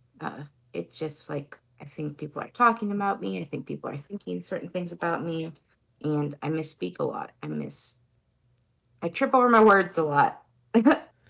Yeah. Yeah. I do too, That's the biggest, hardest part of like trying to become a streamer and such. Like, I had a lot of growth, and then I think I slipped up one time, and it affected me a lot. And I am having a very long plateau, if you will. So I can talk to this point for all the streamers that are just starting out and everything. You get a taste of what it's like to get 25 to 50 new followers in a session, and it changes you. You're like, oh my God, yeah. I'm in the big boy league now, right? I'm not saying this is you. Yeah, I'm like, no, I've almost gotten to 500, but like at 450 is when I started to plateau. You know, like now I get like 1 or 2 followers every day, but I also get 1 or 2 unfollowers every day. Absolutely. You know? And so now I'm at like 450 or no, 493 right now. Yeah. It's at 500. So that's like encouraging, but at the same time, it's discouraging because it's plateaued, you know? Well, let's explain why it's plateaued. All right. Generally, it plateaus. I know why. Because you switched your category, or you've already gained all the followers that are in the category that you're streaming in at the time you're streaming at. Honestly, I think it's my anxiety's fault. No, you'd be surprised. I tripped over my words. I think I stumbled. I slipped up in something I said on stream, and I lost support for a whole community. I don't know. You'd be surprised. I mean, look at me, for example. Like, it's so easy to go and blame it on like this one-time event. But the truth is, people that haven't even met you, they have no idea who you are. They're still going to follow you. All right. And maybe later they find out maybe you did something that they didn't like or whatever, and they unfollow you. That's just the way life goes. Those are the people I get every day. Like, I get 2 or 3 followers every day, but I lose 2 or 3 every day too. Yeah. I call that follower velocity. And I lose people every day too. Like, I probably lose 2 to 5 people every single day. And I'll give you a perfect example. Today I've been streaming for almost 2 hours. Normally, if I was playing like Among Us, I would already have 20 new followers. If I was playing Goose Goose Duck, I'd have 5 to 10 new followers. I have gained 0 new followers by doing this. Critically Unjacked will basically stall my channel. up front, depending on how I use it. The problem is, We'll keep consistency. no, not even the consistency. Because people like you. People like to have you around. It's people who like follow you in the long run, but then like end up staying to like because they like you, you know? But They but like I what you have to experience the say. same thing as you. And it's not the anxiety, it's not the depression, it's not something I said. Like literally, when you change your category, you may just stall. Like I have stalled essentially. But when I do podcasts, I don't grow at the same level. But if I go do a game where like I'm playing balloons or Among Us where other people can play, they almost feel obligated to follow me so they can play with me. And then so you end up generating all these new follows and you go up really hard. Like when I was getting 1,000 new followers a month by playing Among Us, that's literally all I wanted to do. But Among Us isn't what I want to be. So I'm attracting the wrong type of audience. By doing the podcast, I have to step out. And this is just a little bit of advice for anybody that's in the same shoes, right? Because when you start seeing these follows, you get excited. And then as soon as you don't see them, you naturally think it's something you did, something you said. I've said messed up things on stream before, and it's never kneecapped me. I just keep pushing and people will follow. Some people will leave, more people will come in. But the issue is when you see yourself plateau on Twitch trying to do something like this is where I have to leverage my YouTube channel. This is where I have to leverage my TikTok. This is where I have to leverage my Twitters. Because Twitch doesn't know how to put me up front when I'm doing something different. And so there is that. Anyway, a lot of people do like my my podcast more than my gaming because they get to have a one-on-one with me and everything like that. But I would also say you should worry about your numbers. You should 100% worry about your numbers. You should know who is watching you, not who, but like how many people are watching you. You should be aware of what is successful and what's not. And you should be taking advantage of that. You should know your numbers. I agree with that 100%. Especially as someone with anxiety and everything, people keep telling me to like stop looking at your numbers. Like it doesn't matter. And like, sure, if you like have only 2 people watching, that's fine. Like, don't care that only 2 people are watching or 1 person is watching. That's fine. Yes. But like when like that whole situation with the trolling like a month ago, when like one person started back talking about me and half my viewers dropped and half my lobby dropped, like that, yeah, that's the numbers tell you a story. They tell you what's going on. Like a half hour later, I got all the screenshots of the doctored photos, you Yeah. know? And that, and it's not that I was insecure or anything about the numbers. It's the fact that the numbers told me a story. They told me something's going on. I mean, yeah, the numbers are real. Like I 100% do not hold or hide my, not hold, but like I do not hold my viewer count at all. I know exactly how many people are watching me at any given time during my stream. And I have to, because if I'm talking about something sensitive and like I see my viewer count it's a good indicator that I should probably move on. Like I can't fix what just happened, but I should probably stop doing what I'm doing and adjust. And yes, I understand that seeing those numbers drop is depressing.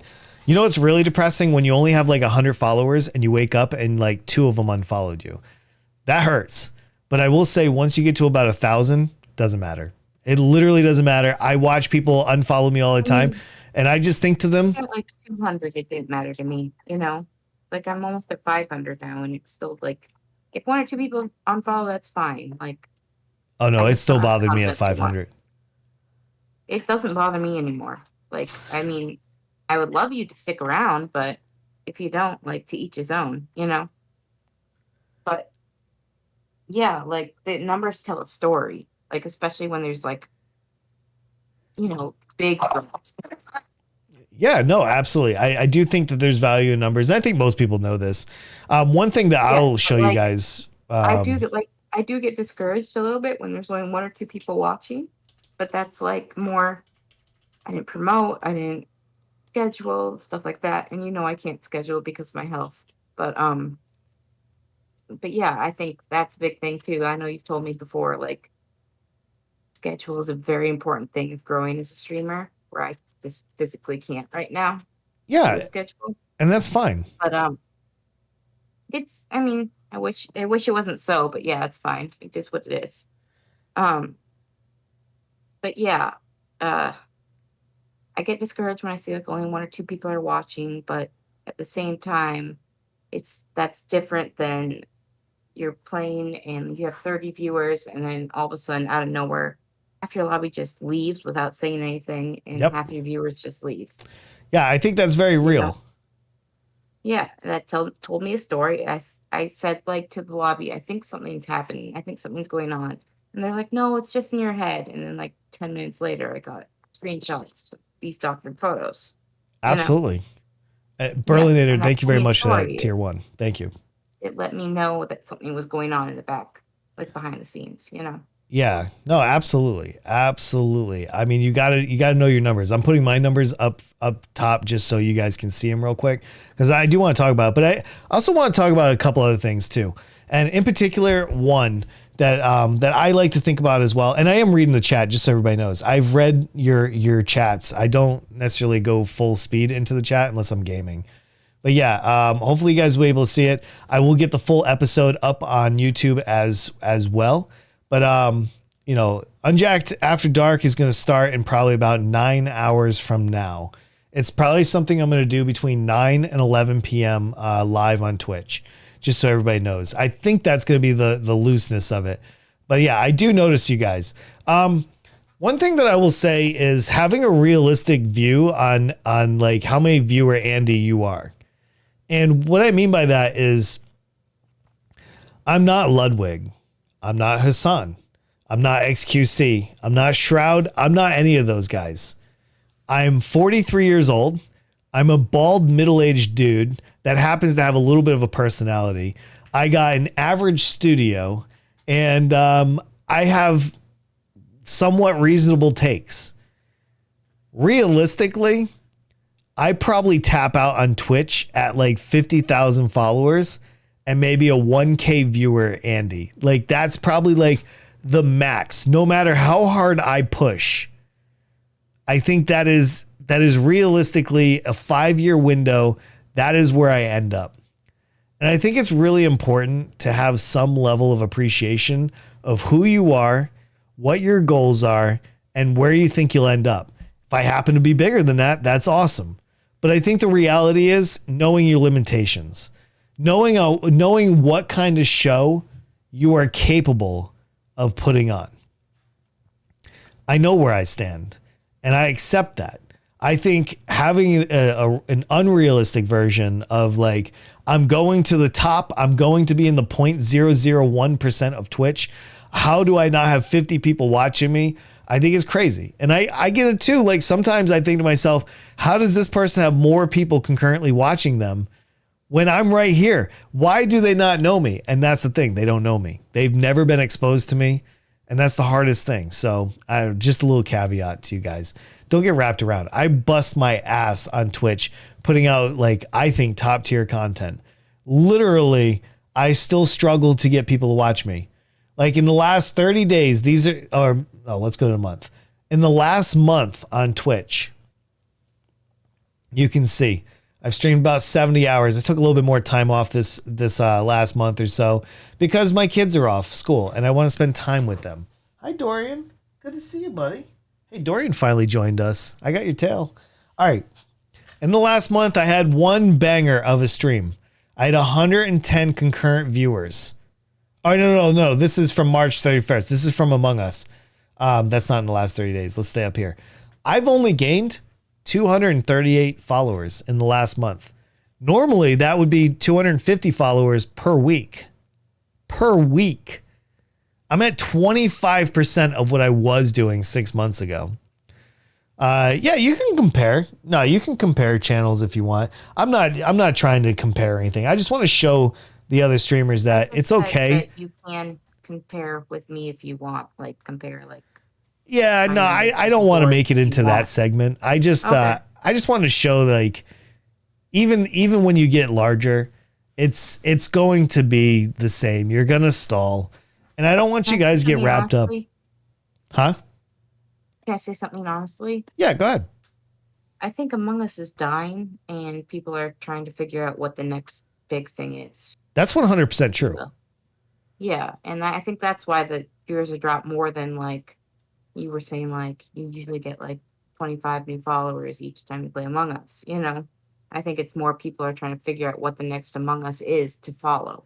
I think every big content creator is trying to do that right now, and it's super super hard because it might be Goose Goose Duck. I don't know, but until it's mobile, it's not. I would love it, but yeah, exactly. I know they're still waiting, but at the end of the day, that's it's not balloons. Yeah, that's for sure. Right? Sorry, it's not balloons. Absolutely. It's not going to be balloons. Although last night H2K Titan sent me a screenshot. He had 1,000 people watching him on YouTube playing balloons. And for those that didn't know, I did live stream balloons last night on YouTube. If you're not following my YouTube, you're not going to see these videos because I'm not going to give you a heads up. When I go live on YouTube, either you get the notification or you don't. I don't care. So there is that. But Among Us is still popular, and it realistically, until something replaces it, there's going to be a lot of people over there playing it. Anyway, no, I do not want to go over anybody's numbers today. I don't want it to be that kind of stream. So I just kind of want to just show you guys, honestly, I'm not just talking out of my ass here. Like literally, I don't get as many followers when I do other content as well. I would like you to talk out of your ass. That sounds fun. Yeah, it sounds like a great movie. like sounds like a great time. Absolutely. What was it, that Jim Carrey movie where he's like moving his butt? Isn't it Ace Ventura? Yeah, I think it's Ace Ventura. He's like talking with his butt. Yeah. That's all I'm visualizing. I'm like, watch that. I watch Unjacked do that. I agree. All right. We're going to switch gears a little bit. I would like to talk about some other stuff, but non-fic, I'm going to have you hop off the stage for a little bit because I'm just going to kind of riff on my own here for a little bit. And yes, Papa. Yeah. So anyway, we are going. I can stay muted if you want. I don't have to. Yeah. You can stay muted, but I just I want to get into one conversation. I'm literally going to block this guy in a second. I don't know what his issue is. I have somebody on Discord that is literally, hold on. I'm going to give him something.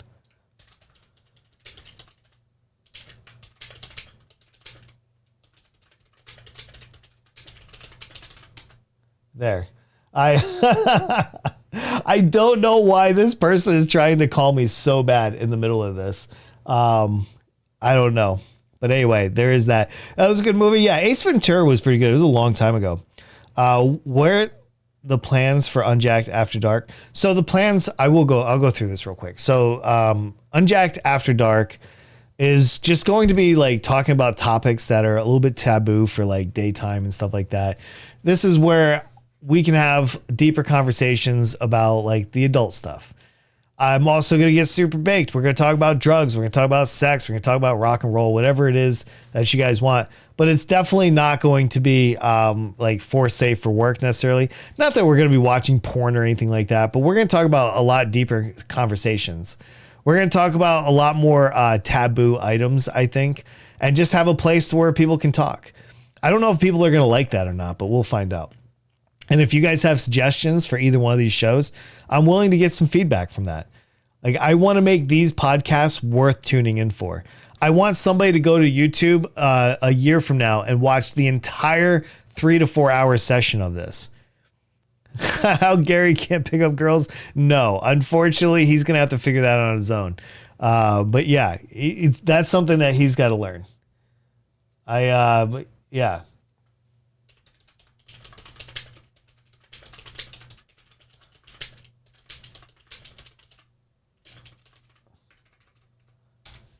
There we go. I just got to tell people, like, I know you want to talk to me directly. You can go into the live chat or whatever. If you're calling me directly, stop. I'm not going to answer it, right? Because this isn't just a one-on-one conversation. I'm having a conversation with my crowd, and nobody's going to have special opportunities with me like that. But anyway, yes. I'm not gonna have special. Yeah, you're special because I'm letting you on the show. There you go. See? But like all these other people I don't want in here. But yeah. All right, let's figure out what our next topic is going to be. There's a lot of interesting stuff out there happening, and I don't know what necessarily is in particular interesting to you guys. Let me see what's in here. Let me see. Miss Nevada will be the first transgender. Yeah, no, I see that. It's interesting. I don't know. I have mixed emotions about it though. Like whatever makes everybody happy. I don't care. It doesn't have any effect on my life. Like it just doesn't. Let's see. In an empty stadium, there's a lot of good stuff out there. But like I said, just a reminder, anybody that's here, if you want to submit content for me to like think about talking in a segment, you can do that right there in the Discord. Legitimately, it's free and anybody can post links. I'll be happy to maybe pick something that I think would be an interesting segment. Big buff boys, no, just go to the gym, guys. All right, do your sit-ups, do your push-ups, and you'll be fine. Like that's the only kind of thing I can tell you guys. Yeah, there's the Discord link if you need it. There's something about a fourth stimulus check. It's not gonna happen. I don't think that's gonna pan out, to be honest. Okay. I mean, it would be nice. I mean, who doesn't want more money, right? And I do believe that they should issue checks every $2,000 or $2,000 checks every month. But I don't want to talk about that because it isolates the U.S. and most of my viewers are actually from Europe. So I try to stay away from U.S. centric conversations unless somebody just wants to shit all over the U.S. and then we can do it. Yeah, I have a weird. I want to shit all over the U.S. So right. I have a weird community, and weird is in a good way, like diverse. Most of my community is actually in Europe and Asia. I have a very small segment that's in the U.S. Walrus, what's up, dude? The cannabis with guns. I agree. Just let them have it, man. I don't mind if gay couples are growing fields of cannabis and they're protecting those things with guns and all kinds of stuff. I'm good with that. Yeah, U.S. healthcare is a monster. I agree with that as well. And let me see. Yeah, I definitely agree with UBI. I agree with $2,000 checks every month and all of that. I think Norway or Denmark just kind of did like a test pilot with that. There's a lot of people that come in from Asia. A lot of people just lurk though. But yeah, Loki, I have a lot of people, especially from the Philippines. My Philippine audience has been growing quite a bit, oddly enough. All right, I'm looking real quick. Here to see if there's anything of interest. By the way, I'm just going to make an appeal here. This is here. I'm going to show you guys this. This is one thing I actually look forward to seeing. I can't wait until everybody around the world, not just the US, around the world is growing their own medicine. Like this isn't somebody's backyard. I have no idea where it is or anything like that, but what a great looking plant. This is what we need more in the world. If we did that, we'd be fine. Yeah, universal income is super good. Yeah, man, like Loki, you got us, man. You could be representing. Have you heard of DM? No, I do not know. I do not know. I don't know where Plastic Rebel is. Beet trees. Yeah, well, any kind of growing and like self-preservation is super good. To find that place, yeah, I don't know who it is, but I'm not going to hunt them down either. I appreciate that they shared such a nice picture. This plant looks super healthy. It looks probably about 3 feet tall. Man, this thing is going to reap dividends. Anyway, looking good. Just want to point that out. I'd like to see more of that. Plastic is probably at work. No, he'll probably pop in maybe in a little while, just kind of lurk, maybe. I don't know. I have no idea. You sell my cannabis to Unjacked? I don't think so. One day when it's fully legal, I do want to get into the cannabis industry.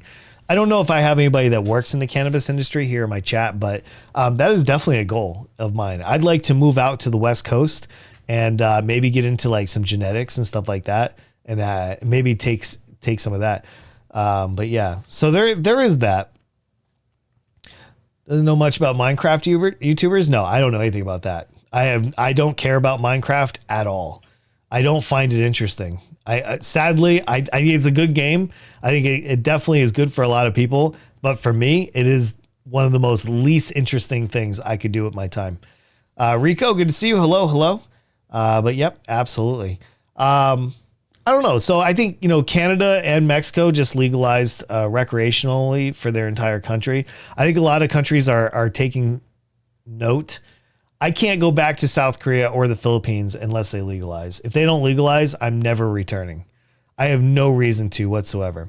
But yeah, it is what it is. I don't check who's lurking at the stream. The worst thing you can do as a content creator is call out lurkers.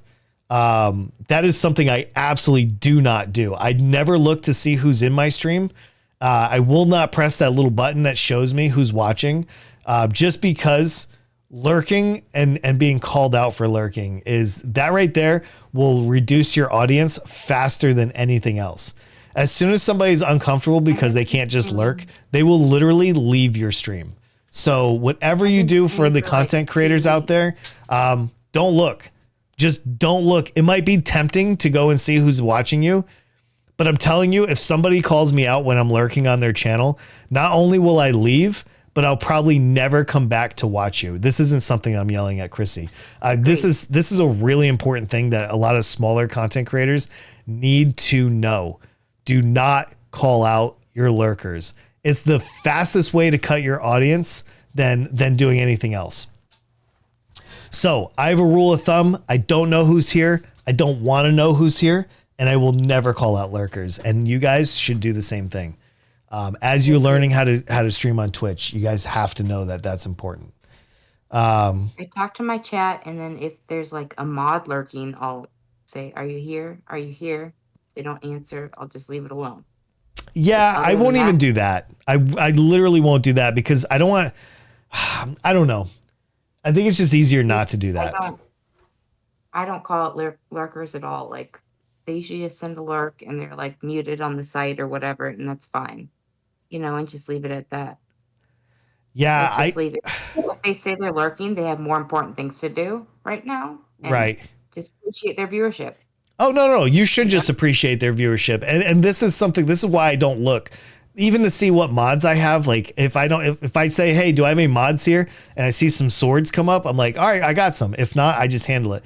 And the biggest reason why I won't call out moderators either. I only say that because I'm a woman and there's a lot of very sexual things that happen, And so I'm like, mods, are you here? And I'm a very new streamer, so I don't know how to like block people very well or fast, And so that's the only reason I say that. But yeah.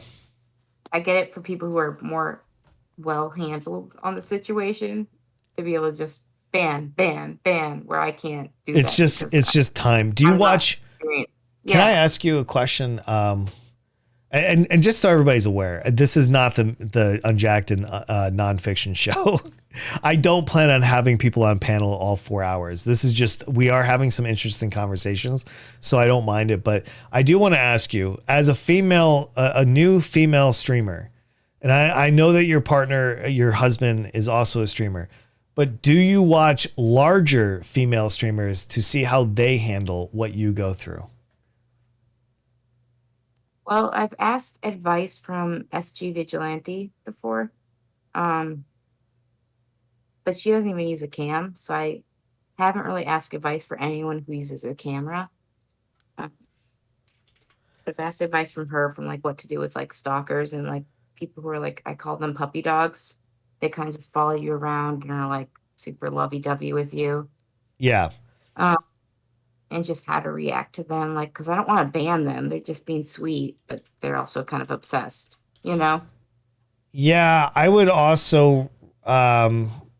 I would probably find somebody larger than SG Vigilante. Just like I would tell somebody, don't follow me. Like, don't, like, yeah, I know how to handle myself, but I'm not large enough to reference. And frankly, neither is SG, not yet. Because she has, I'm sure she's dealt with a lot. She just made partner. Yeah, but she's still kind of small. I'm looking right now. Hold on. So let's look at SG real quick. This is just a point I'm going to make. I mean, yes, obviously she does fit the category of stuff, but she's still not large enough to probably deal with some of the really big issues. But I'm sure she deals with plenty. In the last 30 days, she's gained 161 followers. Do I have this right? Yeah, month. Okay. She actually has a lot of viewers, but the problem is, how long has she been doing this? She took a huge break here for like 6 months. You need somebody that's like in the top part, like, and not to go all the way, but like Pokimane and those kind of guys, gals, just to kind of see like what they go through, because they go through some like really top tier harassment and stuff like that. Yeah. The biggest female I'm following right now is Pastoroni Ravioli. Do you know that person? No, I don't know that one. Do you know Falcone? He's an Among Us streamer. Yes, like, Falcon. Yeah. Yeah, that's what I call him. But yeah. think. Hey, Zach, have a good night, man. But yeah, it's like a group of friends or whatever. And one of the females in there, Pastoroni Ravioli, I just really like her. So I don't even follow Falcone anymore, but I follow her. There's a lot of great streamers that you can definitely take a lot from. She's so cute and so adorable, and I like watching her, and I just like her personality. Yep. And so, I mean, maybe I could reach out to her and maybe she would answer. I don't know. I watch a lot of streamers that are between. At least she's answered me. Like, I've like asked her for advice and stuff, Like, she's a lot bigger than me, and I've asked her for advice, especially since she has that younger crowd, the preteens and such. Like, she can tell me how to deal with like the puppy dogs, That's what I call them. Yeah, I just offer, like, you should watch people that have like anywhere between 100 and like 1,000 concurrent viewers. Would be probably very beneficial. Somebody that's been streaming for at least a few years, and be able to kind of see what they do. That would be some really good recommendations for anybody that's trying to figure out how to be a streamer. I don't want this to be like I don't want this to turn into like a conversation about how to stream, but I do want you guys to get the right mentors, and I think that's important. And you should have mentors. It's hard to catch a mentor when they're that big, though. No. But I'm not saying that you should talk to them. Viewers right now. You should just watch them. Yes. And, you do pick up on their cues and such. Yes. You need to see how they maintain their selves on stream. See, with SG, I've actually asked her for advice and she's answered, No, but you need a streamer that doesn't have time to answer you. Yeah. There's a defining line. She needs answers too, If they're too small. SG is doing it she's doing it right. She's growing, especially without a camera. That's impressive. Yes. Just in GGD especially, she's not doing a lot of other games, and she just uses her voice, and she has a very bubbly, energetic voice, and but she's not a top streamer. She's not a top streamer, but she answered me. I asked her for advice. That's kind of see her as my streamer big sister in a way. But yeah, I'm just what do you do with puppy dogs that follow you around? She always kind of just jokingly takes in GGD specifically, she takes when she gets killed first all the time, she takes it with a grain of salt. She's just oh, I died first again, okay, where other streamers are really, you're killing the streamer first, really, there's a lot of value with the smaller streamers, and you can get, because they're more colleagues than they are somebody to look up to. I mean, obviously they're doing great things. I don't want to take that away from them. What I'm saying though is, depending on where you see yourself, if you don't ever see yourself getting bigger than those people, then just do what they're doing. That just stay that line. But I'm talking about I watch Hassan. I watch the top of the top, because half the time I really don't want to talk to streamers. I just kind of want to be entertained. No different than watching TV. only very few times do I want to go to somebody's stream and actually have a conversation with them. So I don't have that same affinity. Like I only watch smaller streamers because, you know, I can talk to them. This is off the point, but I'm just saying, like, if you want to be something, go after it. See, as a female, I'm trying to figure out how to deal with like people asking sexual questions and like, hey, do you have a girlfriend? Do you have a boyfriend or whatever? And stuff like that. And that's why I do need a mentor, you know? Yeah, I'm just saying have one at different levels. As a streamer, for growing as a streamer, yeah, I want to watch like bigger people and such and see what they're doing right. But as a smaller streamer, I want to ask other people like, how do you handle these situations? You know? You want your own solar system, but you also want to see what other galaxies are out there as well. You know? That's probably the best way I can put it. Well, I just want to see like how to deal with things, you know? And like if the bigger streamers aren't going to answer me because they're too big, you know, but you take notes from them. That's when you look at big streamers, you take notes like you're going to college. It's like, how are you dealing with these issues as a smaller streamer? You know, it's banter, I guess. It's not but at the same time, if you only deal with advice from a friend. Yeah, but if you only deal with issues as a small streamer instead of thinking as a large streamer, you'll never break out of there.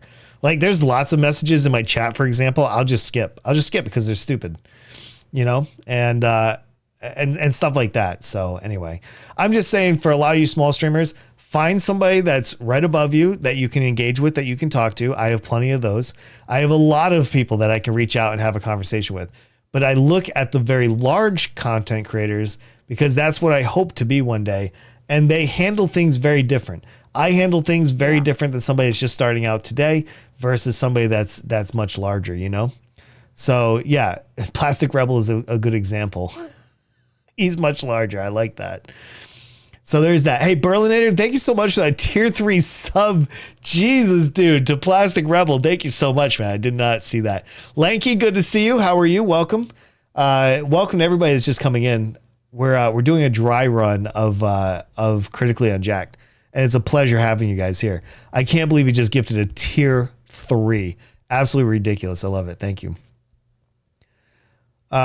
Big streamers. Yeah. Like I said, I don't watch a lot of streamers to have a conversation. I don't want to have a conversation. As a matter of fact, most of the time when I come to somebody's stream, I'm just lurking anyway. I'm literally going to lurk because I want to see how you perform without even engaging. If I'm not there to talk with you, how do you perform on your stream? That's what I'm there for. So Pocket, agreed. When you play games like Balloons, like it's not something that I'm necessarily interested in. And I think a lot of us aren't really that interested in like Balloons. Yeah, but my first 1,000 followers came from Balloons. So there's a lot of people in my community that are. Well, yeah, but like when you're playing Balloons and me, Zach, Saucy, Plastic are all bantering, like it's because we want to hang out with you, you know? No, and I appreciate that. But I don't watch the gameplay at all. So when I play Balloons, the gameplay for Balloons. Yeah, when I play Balloons, I go for 4 hours. During my 4 hours, I will have roughly 300 people watch me. And only 110 on average will actually chat hi to me or something more. And I accept that. I just literally accept that. I am not there to have a conversation. Most people will just put me on the background and just listen. They won't engage with me. I mean, 100 is pretty impressive. That's a third. But that's over a course of 4 hours. That somebody will come in and just say hi. It's like it's not that much. That's fine. And the people who stick around, the people who follow, are people who like you. Yeah, absolutely. And I'm good with that. So like I want people is a big part of it. And like Balloons is a good avenue at least to like banter and talk and like figure that out. Yeah. Like, I think as a smaller streamer, you need that like smaller game to like have that banter, you know? Absolutely. So people can get to know you. You know, it's not like a try hard game, you know? Like I play TFT and people like a lot of times are like so try hard in it, and I am too, but like I tried streaming it before, and it's like you can't really like banter with your chat unless you're ready to like give advice and give tips and tricks and like give your like best gameplay and best build and such like that. like that, you know? I choose my game depending on how I feel for the day and what kind of content I think I can make with it. Hmm. So there's a reason and rhyme why I'm playing a game that I normally would not. It's hard to say, but like when I play balloons, it's usually because I'm tired and I don't want to do much and I'm just casually talking. So there's, when I play Goose Goose Duck, it's generally because I want to do some role playing and I want to create some really cool moments and I want to have some goofy fun. If I play Among Us, When I I'm just play, trying to farm. Hold on, because like I'm just trying mhm, to farm for followers when I'm playing Among Us. I want everybody to mhm, have an opportunity to play with me on mobile, and I just want that. I want to grow my followers, let everybody casually, mindlessly play Among Us, and then go.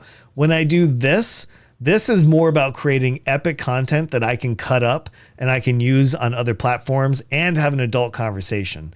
So mhm. you should use your content to what your end goal is.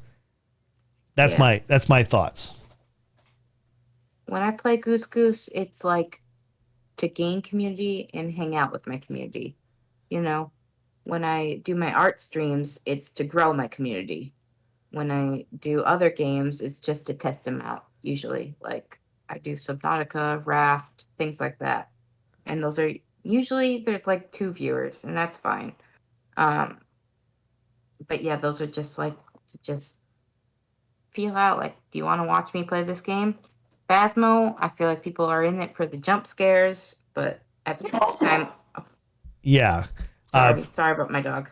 Pocket. But I Phasmo, I I don't have feel like guests. people are there.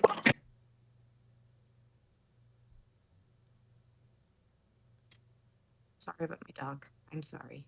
Okay, sorry. This isn't that kind of podcast. I don't have a guest come in. The stage is just more meant for people to come in, have a conversation, and then like, move on. But yeah, there you go. There's that one. Plastic. That's from before. Yeah, it's nonfiction that's talking. She's just hanging out with me. Um, Yeah. but yeah, no, Okay. no. I'm saving the guest command is really for tea with Unjacked. I won't run a guest command for this show or for After Dark because it's supposed to be a panel where people come in and out, and not like a panel of like solid guests for the entire time. So it's kind Yeah, of like that. And just trying it's to not the explain. non-fic show. It's just the hangout show. Yeah, we're just hanging out. But I didn't know. I'm just explaining because he used the command guest, and I probably should have dressed this. Yeah. No, I'm still working out the format and all of that as well. So that's why I said this is a dry run. I just kind of wanted to see like what it would feel like to run this show and go from there. As a reminder to everybody, we do have a channel called Submissions in the Critically Unjacked Discord. You are welcome to drop links there. If I see something interesting that I think I could add value to, I'll grab it and we'll talk about it. Not everything is going to be picked up and go. So there is that. Yeah, going great. Pocket, I hope you're well, man. Yeah, I'm just hanging out. I'm doing some of this. I want to do this way more. So anyway, no, it's all right. I really don't want to bring people on the panel unless we're specifically having a conversation. I don't want to just have people on the panel just to have panels. Like this is just more of a like, hey, I want to get in on that conversation kind of thing, and more like that. So no Yeah, worries and at all.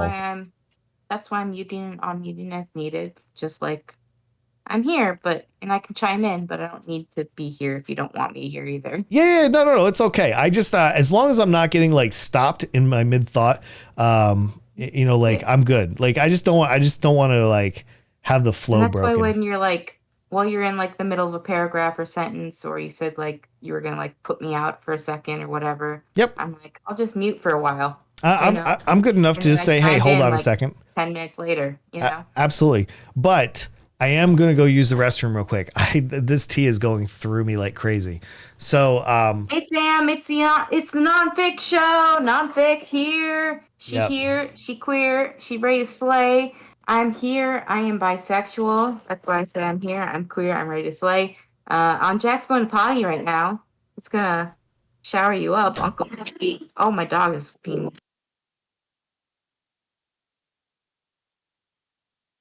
Sorry about that, fam. Yeah, my dog was being loud. He's going potty. Unjacked is going potty right now. Not my dog. But my dog's names are Ori, Orion, Oliver, and Nuka. Nuka is from The Lion King too. I love that movie. Nuka was a character in it. I don't like the character Nuka, but I like the name Nuka. It also means, I think it means garbage or trash or something. But yeah. And then I have Oliver. I call him Ollie. And then I have Orion, the constellation, because he's black and white and reminds me of the galaxy. So I wanted to name him something related to like stars and such. Um, yeah, okay. Yeah, sorry about my dogs. They're loud. But yeah, they're here. They're not queer. They're just a bunch of boys that don't hump each other. Um, yeah. Okay, I'm always doing stuff during specific time, but I'll see what I can do. Okay. Okay, cool. Yeah, I play Goose Goose Duck a lot. I play it with Unjacked. Um, I'm a little bit of a naughty human, so you can follow me if you want. It's at nonfiction, two C's. Uh, but I also am kind of raunchy sometimes because I'm a dirty horn dog. But that's okay. And I play Phasmophobia. I play Raft. On Jack's back, I see that he's smiling. I see his little cue ball head, and I I am. love it, and I want to wax it for him. Absolutely. Who wouldn't, right? Yep. I tried. There you go. Christy's bi as well. Look at that. We're all bi. If you're gay, then you're gay. If There you're you straight, go. then that's great. All right, non-fic. I'm taking the mic for like 15 minutes. Oh my gosh. Yes. How fucking dare you? Unbelievable. But I am, I'm going to take this in a different Goodbye. direction. I would like to, I'm going to chat a little bit and everything. I'll have you come back in just a little bit. Okay. For everybody that, that is here, welcome. So good to have you guys. Like I said, tonight, I know that Pocket streams when I'm going to stream this, but I'm only going to stream After Dark with Unjacked, or Unjacked After Dark, for 2 hours. Hey, thank you, Iron Claw. Appreciate that. Welcome. 2 hours from 9 to 11, I think, is going to be the ideal time. I'm going to do another dry run tonight, and we're going to see how that goes. I don't know the topics yet. We'll figure that out. I still have to work on the Discord. I still have to make the overlays and all of that. Yeah, please do. Please do. This is all a trial run. I still have to do all my overlays as well. No, hey, there's zero pressure, dude. Zero pressure. I like what you're doing as well. You do your thing. I don't expect other content creators to like stop what they're doing to come hang out with me. Please do not. Work on building that community. That is what's important. I will gain other people that have nothing to do, I'm sure. It's a great trial run. Yeah, I think so. The goal is to twofold. I want to get the full episode of these up on my regular channel, and then I will make clips out of them and put them up on TikTok and YouTube and on my Unjacked Clips channel. So we're going to grow that as well. Yeah, absolutely. Like, I want other content creators to be building their communities. For me, I think the end goal here is I want to be a podcaster. And I'm going to be honest, I think that means less gaming, and I need to focus in on my YouTubes. I just have to. So over the next few months, I'm probably going to stream a little bit less so I can focus on growing my exposure. I need to be exposed to more people. Yeah, absolutely, man. Absolutely. I just want to have like a casual conversation. I want people to come in, feel like they're connecting with me and everything like that, you know? So I just want to be more of a podcaster than I am a gamer. And I would like to be invited to gaming sessions. I'd like to be invited to hang out with a community here and there. But at the end of the day, I think this is where I make my money. Not literally, but like this is where I make my bread, you know? So it's like that. And meeting other content creators and doing that is going to be so, so good. I'm going to try to up my game this year. I think it's going to be very, very important. And we'll just go from there. So anyway, there's that. Yeah, it's just, I don't know. There's just different ways to put yourself out there. So I'm just trying to do yeah, this is my happy place. I think that's probably the best way to put it. I love being here and having a reasonable conversation. The thing is, like, what are my topics? What are we going to engage with? What are the ground rules? I got to develop all of this. And today is just one of those things. Today is one of those things. And I'm glad you guys are here. I appreciate that very much. I want this to be your tune in during your lunch. I want to be able to do all of those different things. In pajamas is a must. Dude, I wear my pajamas, especially during like winter time. I wear my fluffy pants all the time. They're so comfortable, man. So comfortable. Mod pod discussion? No, I don't think so. While I have interesting mods, I don't think it's enough to, like, nobody knows my mods. There's no value there. I could just say my college roomies, you know? I don't know what the mod pod would bring. That's maybe another sit down where I can brainstorm a little bit and consider, like, what interesting topics would a mod pod discussion have that would value the world. I need that. Streamer pants. Yeah, these are professional streaming pants, of course. Because, yeah, of course. But I don't see there's any specific value of the conversation between my mod team. But, you know, I still love you guys. I need shows that have, like, substance. And depending on what that is, like, even I don't think I could bring anything of value in that. In the Discord to throw ideas off of Unjacked. Oh, yeah, of course. No, I don't need those ideas. I need people to submit links in the submission, not like brainstorm and stuff like that. Thoughts on bodega cats? I don't know if I have any thoughts on a bodega cat, sir. What in the world? What is this? A bodega cat? Do people? I mean, there's this little. This is the bodega cat. There's this little shipping place down the road from me, and they literally have a dog inside, and he just sits on the chair and everything. It's kind of crazy. I'm doing better with it. Do you like this? Do you like this lockable tiger? Because I'm going to keep doing this anyway. I am literally going to keep doing this. But yeah, absolutely. I love bodega cats. Who does not like a good kitty, right? Playing with the Nutella. This can't, I don't know. I feel like this is an Asian store, but I don't know where in Asia because I can't tell what these are right here. They almost like chicharrones, but I know they're not. They're more of like a baked cracker, but I don't know what that is. So there is that. I don't like Nutella. That's the only thing. I do not enjoy Nutella as a hazelnut spread. But you know, that is what it is at the end of the day. I do plan on doing some overlays, but I'm going to do better than this. I got to go to Fiverr and find some overlays. And for some of you guys that don't know about this, but Fiverr is a really good place to do some. Yeah, right. Yeah, no, I just never really connected with Nutella, but my son, he really loves that. Let's type in, I want to show you guys, this is something I'm considering. And if you guys have any artists that you want to recommend to me, you certainly can. But this is something that I have to consider. I want to see, I need to hire somebody that will be able to like give me an original design and not like a theme or a template. But I'm going to have to spend like big money. You know what I mean? But I want to pull something together like this where I can buy, I don't want to go to like own.com and just kind of get like a random like pack. I want to get something that's very unique to my stream. But they're not cheap. I don't care. I will literally pay good money for an artist that can take care of me. Like, I'm an artist too, and I understand the value of it. So yeah, absolutely. You can send me a link and I'll check out their portfolios. Can you hire me? Only if you can do better than my artist. Like if you do commercial art and stuff like that, then yes. I know that you do a lot of hand drawing stuff, and that's not the kind of stuff I want, though. Be right back. Yeah, man, go ahead. And I do hand drawing stuff too, and I don't want my stuff either. Like the way I want, like you see my logo critically unjacked, like I want that kind of artwork.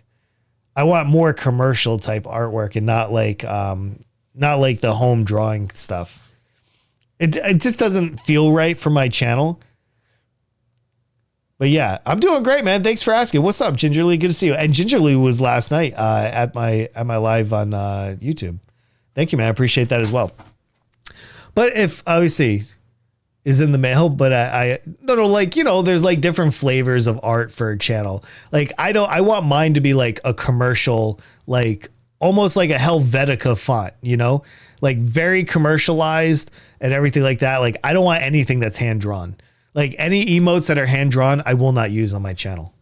Like I want them to be like commercially drawn because that's the kind of art that I do.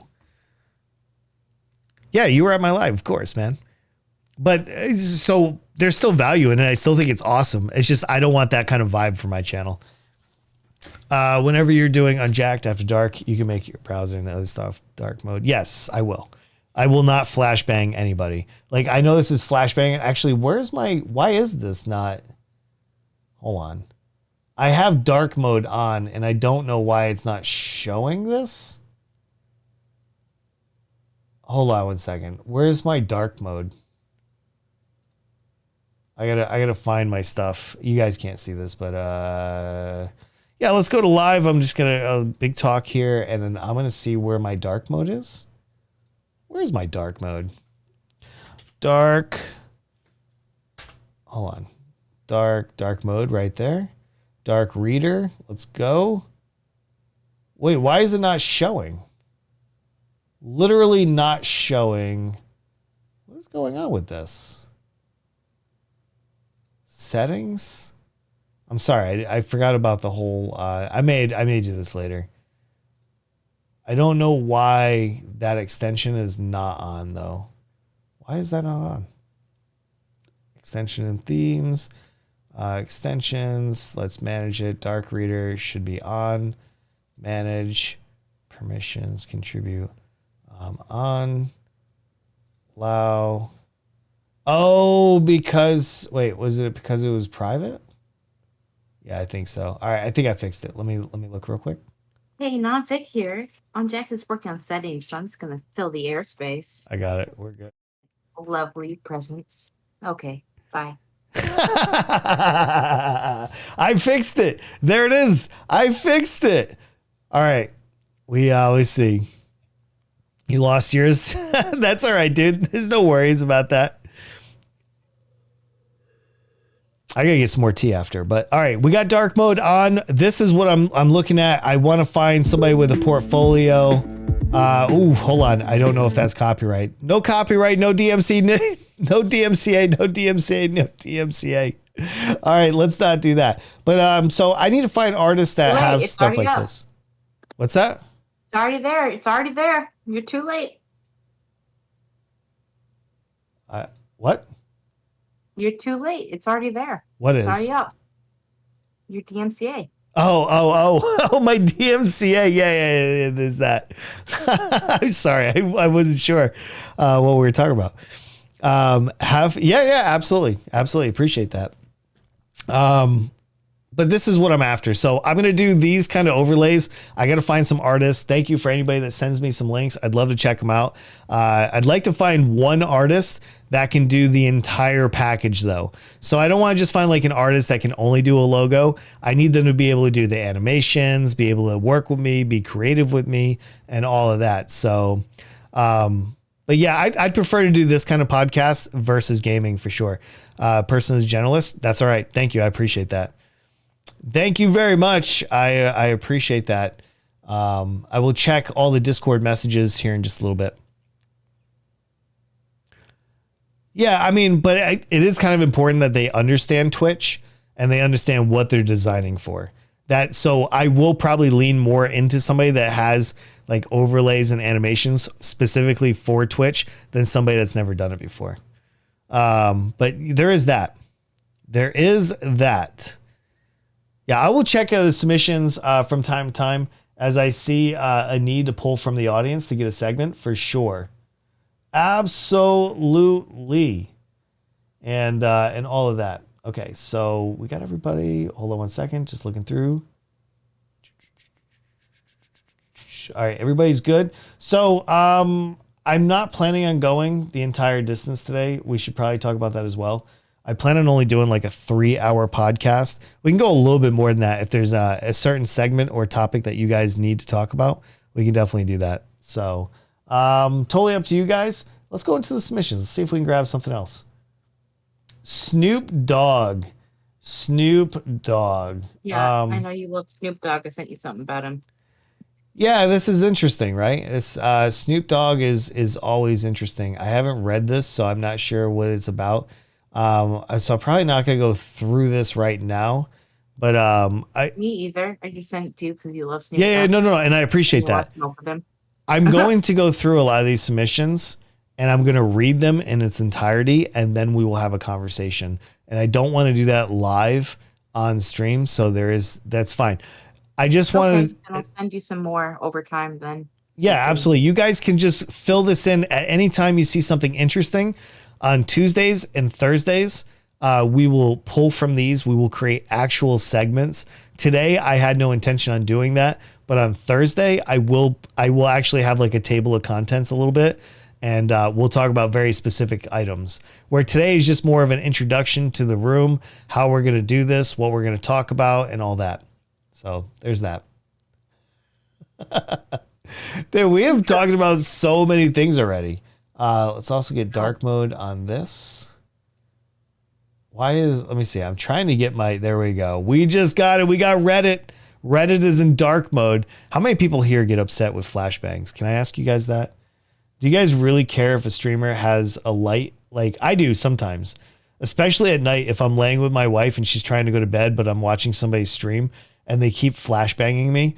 I do feel that from time to time. Yeah, no worries, Zach. Go for it, man. You get offended with light mode? Yeah, I agree. Well, light mode is default, and sometimes sometimes it just doesn't happen. Right? It depends. Yeah. If I'm watching at night, I hate being flashbanged. So there is that. Discord does, but I don't ever put Discord on my stream. Like I do not share my Discord. There's too many personal things. I get too many people that message me and I'm too tempted to like switch over to the personal conversation. So we don't do that. No, your orange theme, it's a little light, but it's fine. It doesn't bother me. It's the white. It's the white like screens that are just like, bam, here you go. But your orange is fine. Doesn't bother me at all. Plus you're not streaming at 1 a.m. in my time zone. You're streaming at like 9, 10, 11, 12, something like that. So yeah, there's that. I mean, you still have to show off my wedding pictures, so. Yeah, no, absolutely. But I typically do not window Discord for that reason. Mm-hmm. And so this is why when people send me stuff and they're like, you can show it on stream. I don't, because I don't want to put Discord and I don't want to download them and create a folder and stuff while I'm on stream. So it's a tough one for me to show off on Discord because of that. You do it, so hands up. Yeah, but no, Pocket, your orange color. The only time I have issues with your stream visually is when you're playing a soft colored game like Pokemon and you're using your orange as well, because then it just kind of blurs into each other. That's my only criticism though. Other than that, you know how to do your stream. You're damn well, you're good at it, man. You're not even colorblind, are you? No, not at all. So for someone colorblind like me, like it'd be like even worse. Yeah, if the colors are not contrasting, you may have an issue with some. I didn't even think about that, but yeah. So yeah, you just need a distinctive like border around your overlays and that and the game. Like if you could just visually break them up. I don't have it up front, so like I'm just kind of like going off of memory. If you're streaming tonight, maybe I'll try to tune in so I can see it again. No, I learn from feedback too. There's so many times that somebody's like, you could do this better. And I'm like, thank you, man. I appreciate that. Sometimes I'm like, I really wish he wasn't being shitty to me. But I mean, most part, people are being good. There's a lot of good people out there that want to help. And I'm fine with that. What else we got to do here? I think we're getting towards the end. I honestly, I did not plan on going the whole way. While UT, yeah, no, it's fine. It's absolutely fine. I don't know how long I want to go for it. This is the issues. This is why we're doing the dry run. What else? Let me see if there's anything else that I want to cover before we do this. Do we have any world news? Anybody that like what's going on in your area has a big help to you personally? Good. I want people to yeah, absolutely. We're chilling. Yeah, we are chilling right now. I agree with that. But anyway, yeah, contrast is really important. Making sure that you can visually break up something because otherwise it just looks like, one big color. So there's that. Yeah, please lurk, guys. Feel free. Feel free. Okay, let me go ahead and just kind of look. Like I said, I don't have a lot of things that are set up, but if there is something specific, please let me know. How do you unlurk? You just did it, man. You literally just did it. This is going to be a new category that we're going to be in with podcasts and talk shows. I do hope that I pull it together for Thursday and that we make this even better. I think for now, this might be where I just kind of like wrap it up for the day. How do you re-lurk? Hey, you know how. It's an exclamation mark lurk. I need to get a re-lurk command in here. I need to do that. There's things that I want to work on today and stuff like that. Hi, I'm back. Hi, Plastic Rebel here. I'm back. I'm unlurking. Thank you for allowing me. Yeah. So what you want to do is exclamation mark. What's the command? It's exclamation mark exchange space and then the better streamer. But you got to make sure it's better. And there is an algorithm that checks that, just so you know. So yeah, try that, Plastic Rebel. Freaking jerk. Everybody's such a jerk. You jerk. Why would you say that? I'm going to cry and I'm telling my mom tonight. Just so you know, I'm literally going to tell my mom on you tonight. You're done, dude. You're done. Hey, we don't have Dorian today, do we? No, he skipped out on us. Son of a gun. That guy always skipping out. All right. I've given you guys almost about 2 hours and 40 minutes. Coward. Yo, what's up, turtles? Good to see you. Good to see you. And we got Plastic in here. Wonderful. Absolutely wonderful. All right. I think I've covered everything that I want to cover. Do I have any? I'm going to give you guys 5 more minutes. Plastic thinks you're cute, so there's that. Yeah, there is that. If there's anything that you guys want to say, anything that you would like to comment on, now is a great time to do that. You can show it off for me. Yeah, actually, I have a lot more artwork coming. We're going to redo the back wall here, and it's going to be so good. Literally, it's going to be so good. Lockable Tiger, I will produce more of this content if this is what you guys want. This is something that I would like to do. Unjacked t-shirts, I already have merch. I've had merch for about 1.5 years. We don't really sell it. I don't really push it, and I got to update it, but that's the merch link right there. I need to go check it out. Huh? Let's all wear Unjacked stuff. Let's all. One day I'll have better merch. Our Unjacked outfits. I don't mess with the merch because I don't have a big enough audience that I have. Like, I don't have a big enough audience for it. Like, it's there if somebody wanted to. I think I've sold like 4 pieces of merch ever. And it's there, but like I have to wait until I have thousands of people. It's too early. Yeah, no, absolutely. Thank you, Paka. I appreciate that. I appreciate that very much. I have one quote that I really want to make into merch. Yeah, I'm going to sit down and try to develop some more merch ideas, and then I'll get them up there. But right now, I'm not really focused on that because I'm just focused on building the category a little bit. So anyway, there is that. All right, non-fic, I'm going to wrap this up, I think. I think it's time. What? How dare you? I know. How the fuck dare you? I'm out of things to talk about. I think we're good. What? I know. No, this is just a dry run. You're out of things to talk about? For now. Stop talking.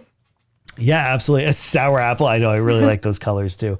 It's all No, my like fault. I don't have segments or anything. I mean, yeah, I could sit here and just, I know. I'm just kidding. yeah, I know. I could sit here and riff though, but it's not going to be of any value. It's just going to be more talking for the same results.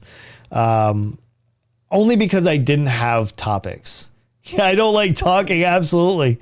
Well, the green is the green that I always use for my Unjacked logo. And my daughter was like, I like purple. So I was like, throw it in there. So, yeah. For 4 more hours. So I'm I see here. a lot of people playing GGD if you want to play that. No. I don't ever switch my games during the stream if I can help it. What? Yeah, no. Okay. I don't want to play Goose Goose Duck today. You bitch. I think. I mean, what? Well, because Goose Goose Duck is for making content. I know a lot of people just like fire it up and just play it mindlessly, but like me, I play it when I'm in the mood. Like I need to be in the mood because I want to make content. And Goose Goose Duck. So Among Us is to build followership. So if you want more followers, just go play Among Us. Literally, go play Among Us. Put playing with viewers in your title and just watch the followers happen. That's really dying though. It doesn't matter. You'll still gain followers. There's other people who are like, I watch who are like playing a modded Among Us and whatnot. But don't play modded Among Us. Modded Among Us is like one of the worst things you could do.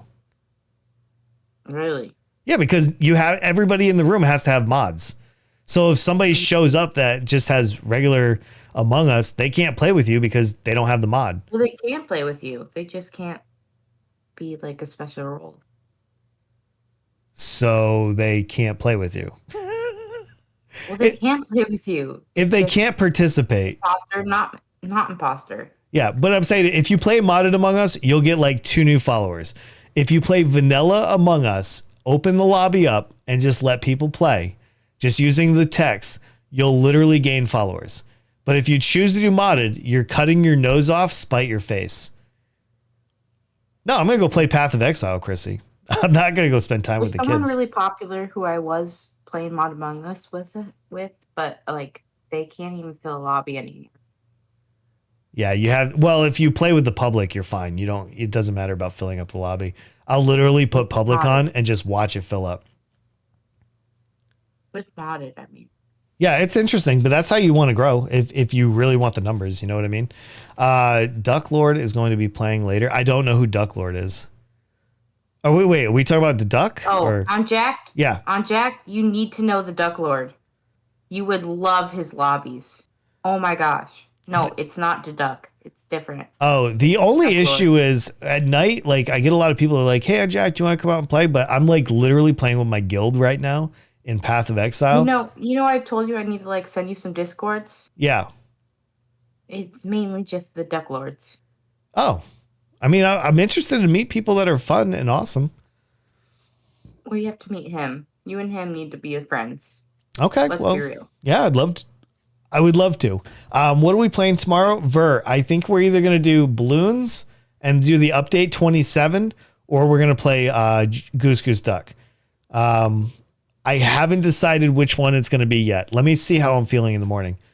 But yeah, that's this wrong. Has send you a selfie. Oh God. I don't know if I want that. Dude, Lover Duck is so hard to win. Are you on for a while? Yeah, I'm going to be on for a while in PoE. So tonight I'm going to stream between 9 and 11 p.m. I'm going to give you guys 2 hours of After Dark with Unjacked. You guys better be there. I swear to God. No, I'm kidding. I don't care if you're there or not, but we'll find out. Loses all the mobile players. Yeah, as soon as you play Modded Among Us, you're cutting out 80% of the audience. It's literally the silliest thing you could do if you're trying to grow. Yeah, by all means. Forgot to say... Yeah, I'm not going to actually play Modded Among Us this week. I'm sorry, man. I just really don't like it. So I'm going to skip this week's session. I hope everybody else goes, and I will definitely promote it for you. I just don't want to be part of it. But hopefully we can get everybody else out there.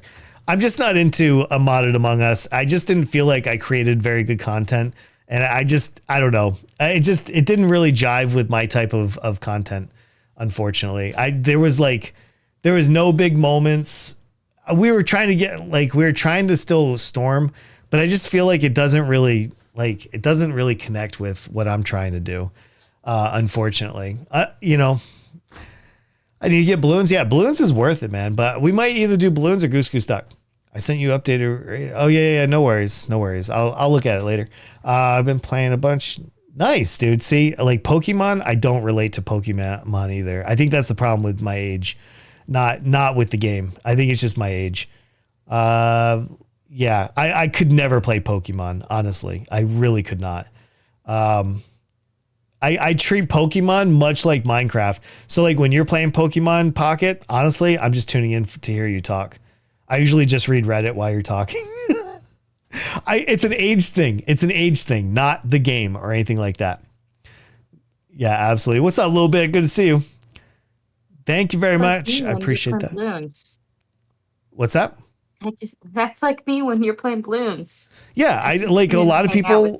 A lot of people are just there to listen to me, and that's it. I've never even played League of Legends. I have no idea what League of Legends even looks like. Give them PoE skins, yeah, then I'll be able to relate.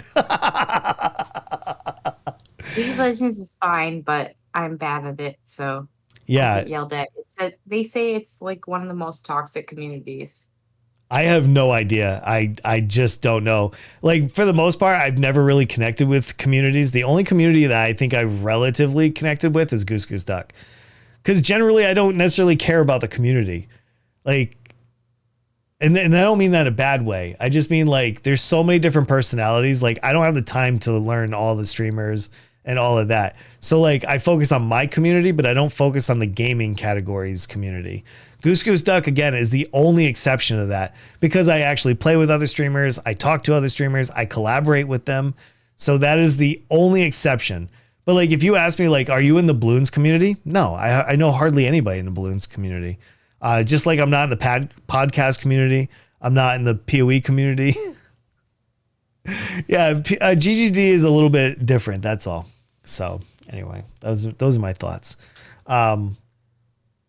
It's a different. I think a big part of that is the proximity chat. You know, proximity chat's everything. Like I honestly, it ruined me. Like if well, it's like that's like what makes it like so important as a streamer. You know, is just like being able to talk to people personally, but also like in a whole session, like you can talk to everyone.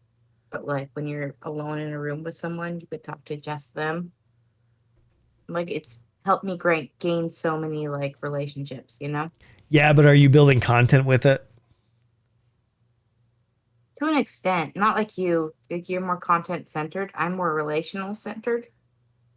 So I've grown relationships.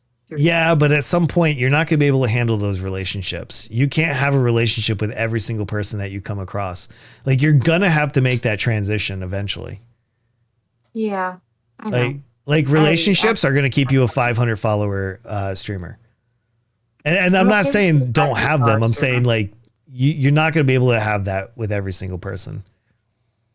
Yeah, I know. You know, I get it. That's what I like about GGD is all. Yeah, no, proximity chat is everything in GGD. Personal. Mm-hmm. Yeah. And like, I don't know. I hope you guys know what I mean though. Like at certain point you cannot have, I have to pick and choose who I like engage with on Discord. I'll get like, you guys probably don't realize, but even at my level, I get probably 30 to 50 messages per day. Literally per day. I get them in my email. I get them across my social medias. I get them on Discord. I get them everywhere. And out of 50, if I get 50 messages a day, I will respond to 4 or 5 of them.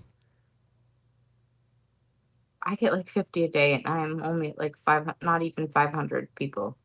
Yeah, agreed. Hey, thanks for the bits, Gingerly. Pocket, I agree. I was a huge Diablo 2 fan. And when Diablo 3 took so long to come out, I decided to try Path of Exile and I've never looked back. But I was a huge D2 fan. So absolutely. Is appalling turning proximity chat off? I have to have proximity chat on because you never know. Like I understand like from the relationship point of view, and I think it's important to develop those relationships. They help you grow. But at the same time, proximity chat is a content creation tool. It's not just like if you want to hang out and you want to stream, you do this. You create your own show and you hang out and you talk to people. You don't do that when you're gaming. When you're gaming, you're in the action, and I feel like you should be doing something with that. And if the only thing you're doing is building a relationship, and at the end of the stream, not moving that VOD over to YouTube, not cutting up that VOD and using it elsewhere, I don't know what you're creating. You're creating moments that nobody will ever be able to reach back and see again. And I feel like it's such a waste. Yeah, absolutely. You can do that, Lockable. I agree with that. Yeah, well, the bigger you get, Pocket, the more messages you're going to get. Trust me. And it can be exhausting. There's a lot of people I don't respond to, and I'm sorry. I don't. I'm just inundated with conversation. Yo, what's up, Captain? Good to see you, man. How are you? We're towards the tail end, but I'm just kind of engaging with the community right now with the conversations that we're having. Listen. Yeah. It really is freaking exhausting. Like, I'm not even half of what you're at, and I get exhausted every day with how many messages I have to catch up on. Right, and then I have people who are like, being like, "Why don't you respond to me? What's going on?" And I'm just like, because I have to respond to everyone. I still got a sponsorship that they emailed me last like Thursday or whatever. And they're still like, "Hey, we're still waiting for a response." And I said, "Yep, you are. You literally are waiting for a response." That's like everyone in my life right now. Yeah. Like, they're all just like, "I'm trying to talk to you." And I'm like, "I'm sorry. 20 other people are trying to talk to me too." Yep, absolutely. I don't know. It's just one of those things. Half your level, you know? So it's like, you have so many more people trying to talk to you, I'm sure. I can only imagine what the much larger streamers are dealing with, right? Like, take somebody like SG. If I'm getting that many messages, imagine what she's getting. I get a lot of naughty messages, I guess, too. Yeah. And so, like, especially like the larger females. Oh my gosh. Yeah, I imagine that definitely happens for sure. Mm-hmm. And I am not jealous at all. But streaming is a lifestyle. I love streaming and I don't mind it. But I always tell people that are trying to like send me messages and like, listen, if you want to hang out, just get into the chat. We're not having a private conversation on Discord right now. Like, and any of you guys, honestly, if I'm being honest, if you're not in real life with a streamer, like it's a hard bridge to cross to build a real relationship with another streamer. It takes time. It takes connection. Yes. And it's very hard to do it during a few hour session, right? Like, I kind of like what Ludwig says. I'm not your friend. I mean, yes, there's some of you guys I like, and I want to meet you in person. I want to meet all of you in person. But make no mistake, you're not having a sleepover at my house. We're not friends like that. I'm not crashing on your couch tonight. You know what I mean? Like, it would be cool if we ever developed that kind of relationship. You're like my co-op. Yeah. I mean, I would give my couch to you guys, but I just as a general rule of thumb, I kind of like the thought of I'm not your friend. We have a parasocial relationship. Like, I agree with that. Yeah. But I'll still talk to you. I'm talking to you, and I'm saying, like, I get that. Like, I'm not close enough to you for you to, like, give me your couch. You know? Yeah, like, I'm saying, like, that's fine. I'm not going to offer a seat at my table for Thanksgiving meal if you have nowhere to go. And I only know you out of a few chat messages. But there are some of you, for example, like you, Nonfic, Pocket, Plastic, that I've actually engaged with so much that I would actually go out and have dinner with you guys. You know, like, I would feel comfortable enough to do that. So it's a fine line. It's a fine line. Hang out with you. Yeah. Like, we're not like closer than hang out, but like, yeah, I go have a meal with you. Let's chat. Yeah, absolutely. And Berlinator, I never leave you unread. Never. He's being pinned down in a firefight. Agreed. That's because I'm absent-minded as fuck. Right. All right. I have left him on red. I've left you on red. I've left everyone on red. And that's fine. I don't mind. I look at it like I fire and shoot it. And if you want to get back to me, you do it. If you don't, I get it. It's not a big deal. Not a big deal. But yeah, it's important to have boundaries. Absent-minded. Yeah. Not because I don't want to. Right? Yeah. All right. Hey, Nonfic, I'm going to get out of here just because I'm going to start wrapping up the stream. Bye. Yeah. I will see. Out. Yeah, no worries. I hope you have a great day, and I will try to catch you a little bit later. Bye, Uncle Jackie. Thank you. Bye, Nonfic. Playtime. Hope you have a good playtime. I will. I'm gonna have good playtime. All right, later, Gator. All right, there we go. That was Nonfic for everybody that's wondering, and I appreciate her being here. Let me read the chat real quick. Positivity is so important. I think, if you bring the positivity, so will everybody else. I just think it's positivity and boundaries. There has to be some boundaries. Absolutely. But yeah, no, I agree. Would you have dinner with me? Vaxon? Yeah, probably. I would probably have dinner with you. But I also know that you're a little bit younger, so probably not, because I don't need a Chris Hansen moment. Like, that's something also. For some of you younger guys, like, we definitely can't hang out until you're older. Because I will never, ever put myself in a position where somebody even thinks that I'm having an inappropriate relationship with like a young person. Not going to happen. I have 5 kids. I know what perception is, and I will never cross that line. So that's the real thing, Yeah, Captain, we'll get together, man. We'll engage a lot more. It's just about building those relationships. And I also understand that there's a lot of people that are busy. Like, a lot of you guys are streamers and you're trying to develop your own community. I don't expect you to stop and hang out with me. But anytime I get a chance to like play with you guys and have some interactions, I like that. I would like that. Drinks. Oh, dude, whenever I come to New York City, you're the first person I'm hitting up. Trust me. Trust me. I appreciate all these compliments. No, I don't have anybody to raid today. I don't know anybody in the podcast community yet. This is a dry run. Vaxon, this is a dry run. So let's talk about the times. From now on, I don't want this podcast to be more than 3 hours. So from now on Tuesdays and Thursdays, I will be starting this at 11 a.m., not 10 a.m., 11 a.m. to 2 o'clock p.m. Eastern Standard Time. Today was more of a trial run. I kind of wanted to see what the reactions were, kind of see how the audience liked this.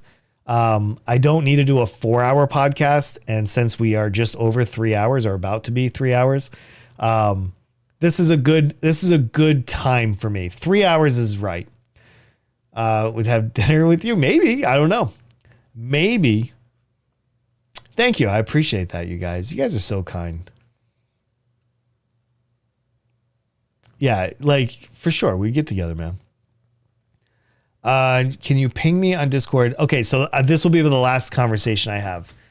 I am trying to get my reaction roles on Discord set up. I'm going to have a role for Critically Unjacked. I will have a role for Unjacked After Dark.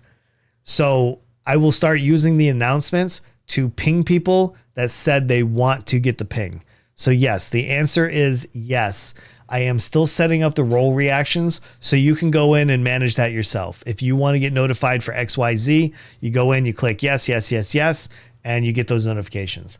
I will not at everyone in the Discord unless it's super important.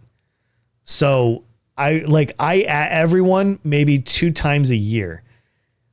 And if you leave after I at everyone, I will ban you and I will never acknowledge you again. Because it's so insulting, man. When I at everyone and I get like a bunch of people that leave the server, I'm like, you know what? These people aren't worth the time. That is frustrating as well. I will agree with that.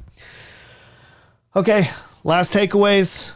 Tonight at 9 p.m. Eastern Standard Time, I will do a dry run of After Dark with Unjacked, or Unjacked After Dark. I gotta get used to saying that.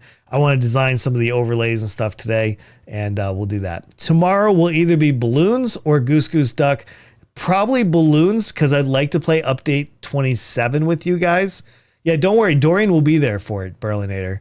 I appreciate everybody today for the support that you gave me. I appreciate the conversations that we have.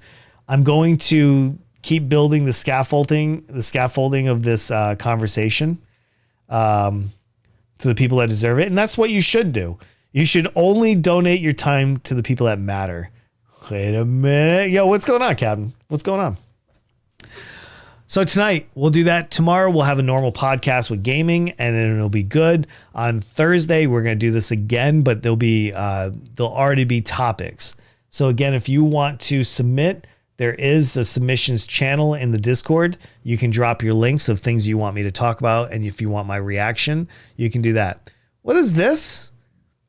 Yo, Captain, thank you so much for a gifted sub, dude. Thank you, man. Appreciate that. Look at this. 2 months in a row from Lockable Tiger. I like that. Thank you very much. I appreciate that support, guys.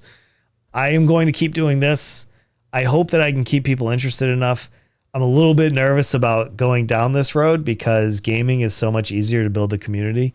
And this is going to be a very uphill battle to get people that come in and want to follow. I already know this. I'm going to need to get better at this. That's all. Anyway, thank you, man. Captain, I appreciate you. I'm going to get out of here. I'm going to go have some lunch. I will be back tonight. We'll do a 2-hour podcast. I am doing both. Absolutely. I can't wait. Is that you know who's here for you and not the game? No, absolutely, Vaxxon. And listen, I don't expect most people to show up. So on Tuesdays and Thursdays, we're going to do double streams. We're going to do 3 hours of Critically Unjacked, and then we're doing 2 hours of After Dark. Okay? I will see you guys tonight if you have time. If not, I'll see you guys whenever you drop by. Thank you for being here. I appreciate you. And I'll see you tonight. All right, guys, I'm out. Later.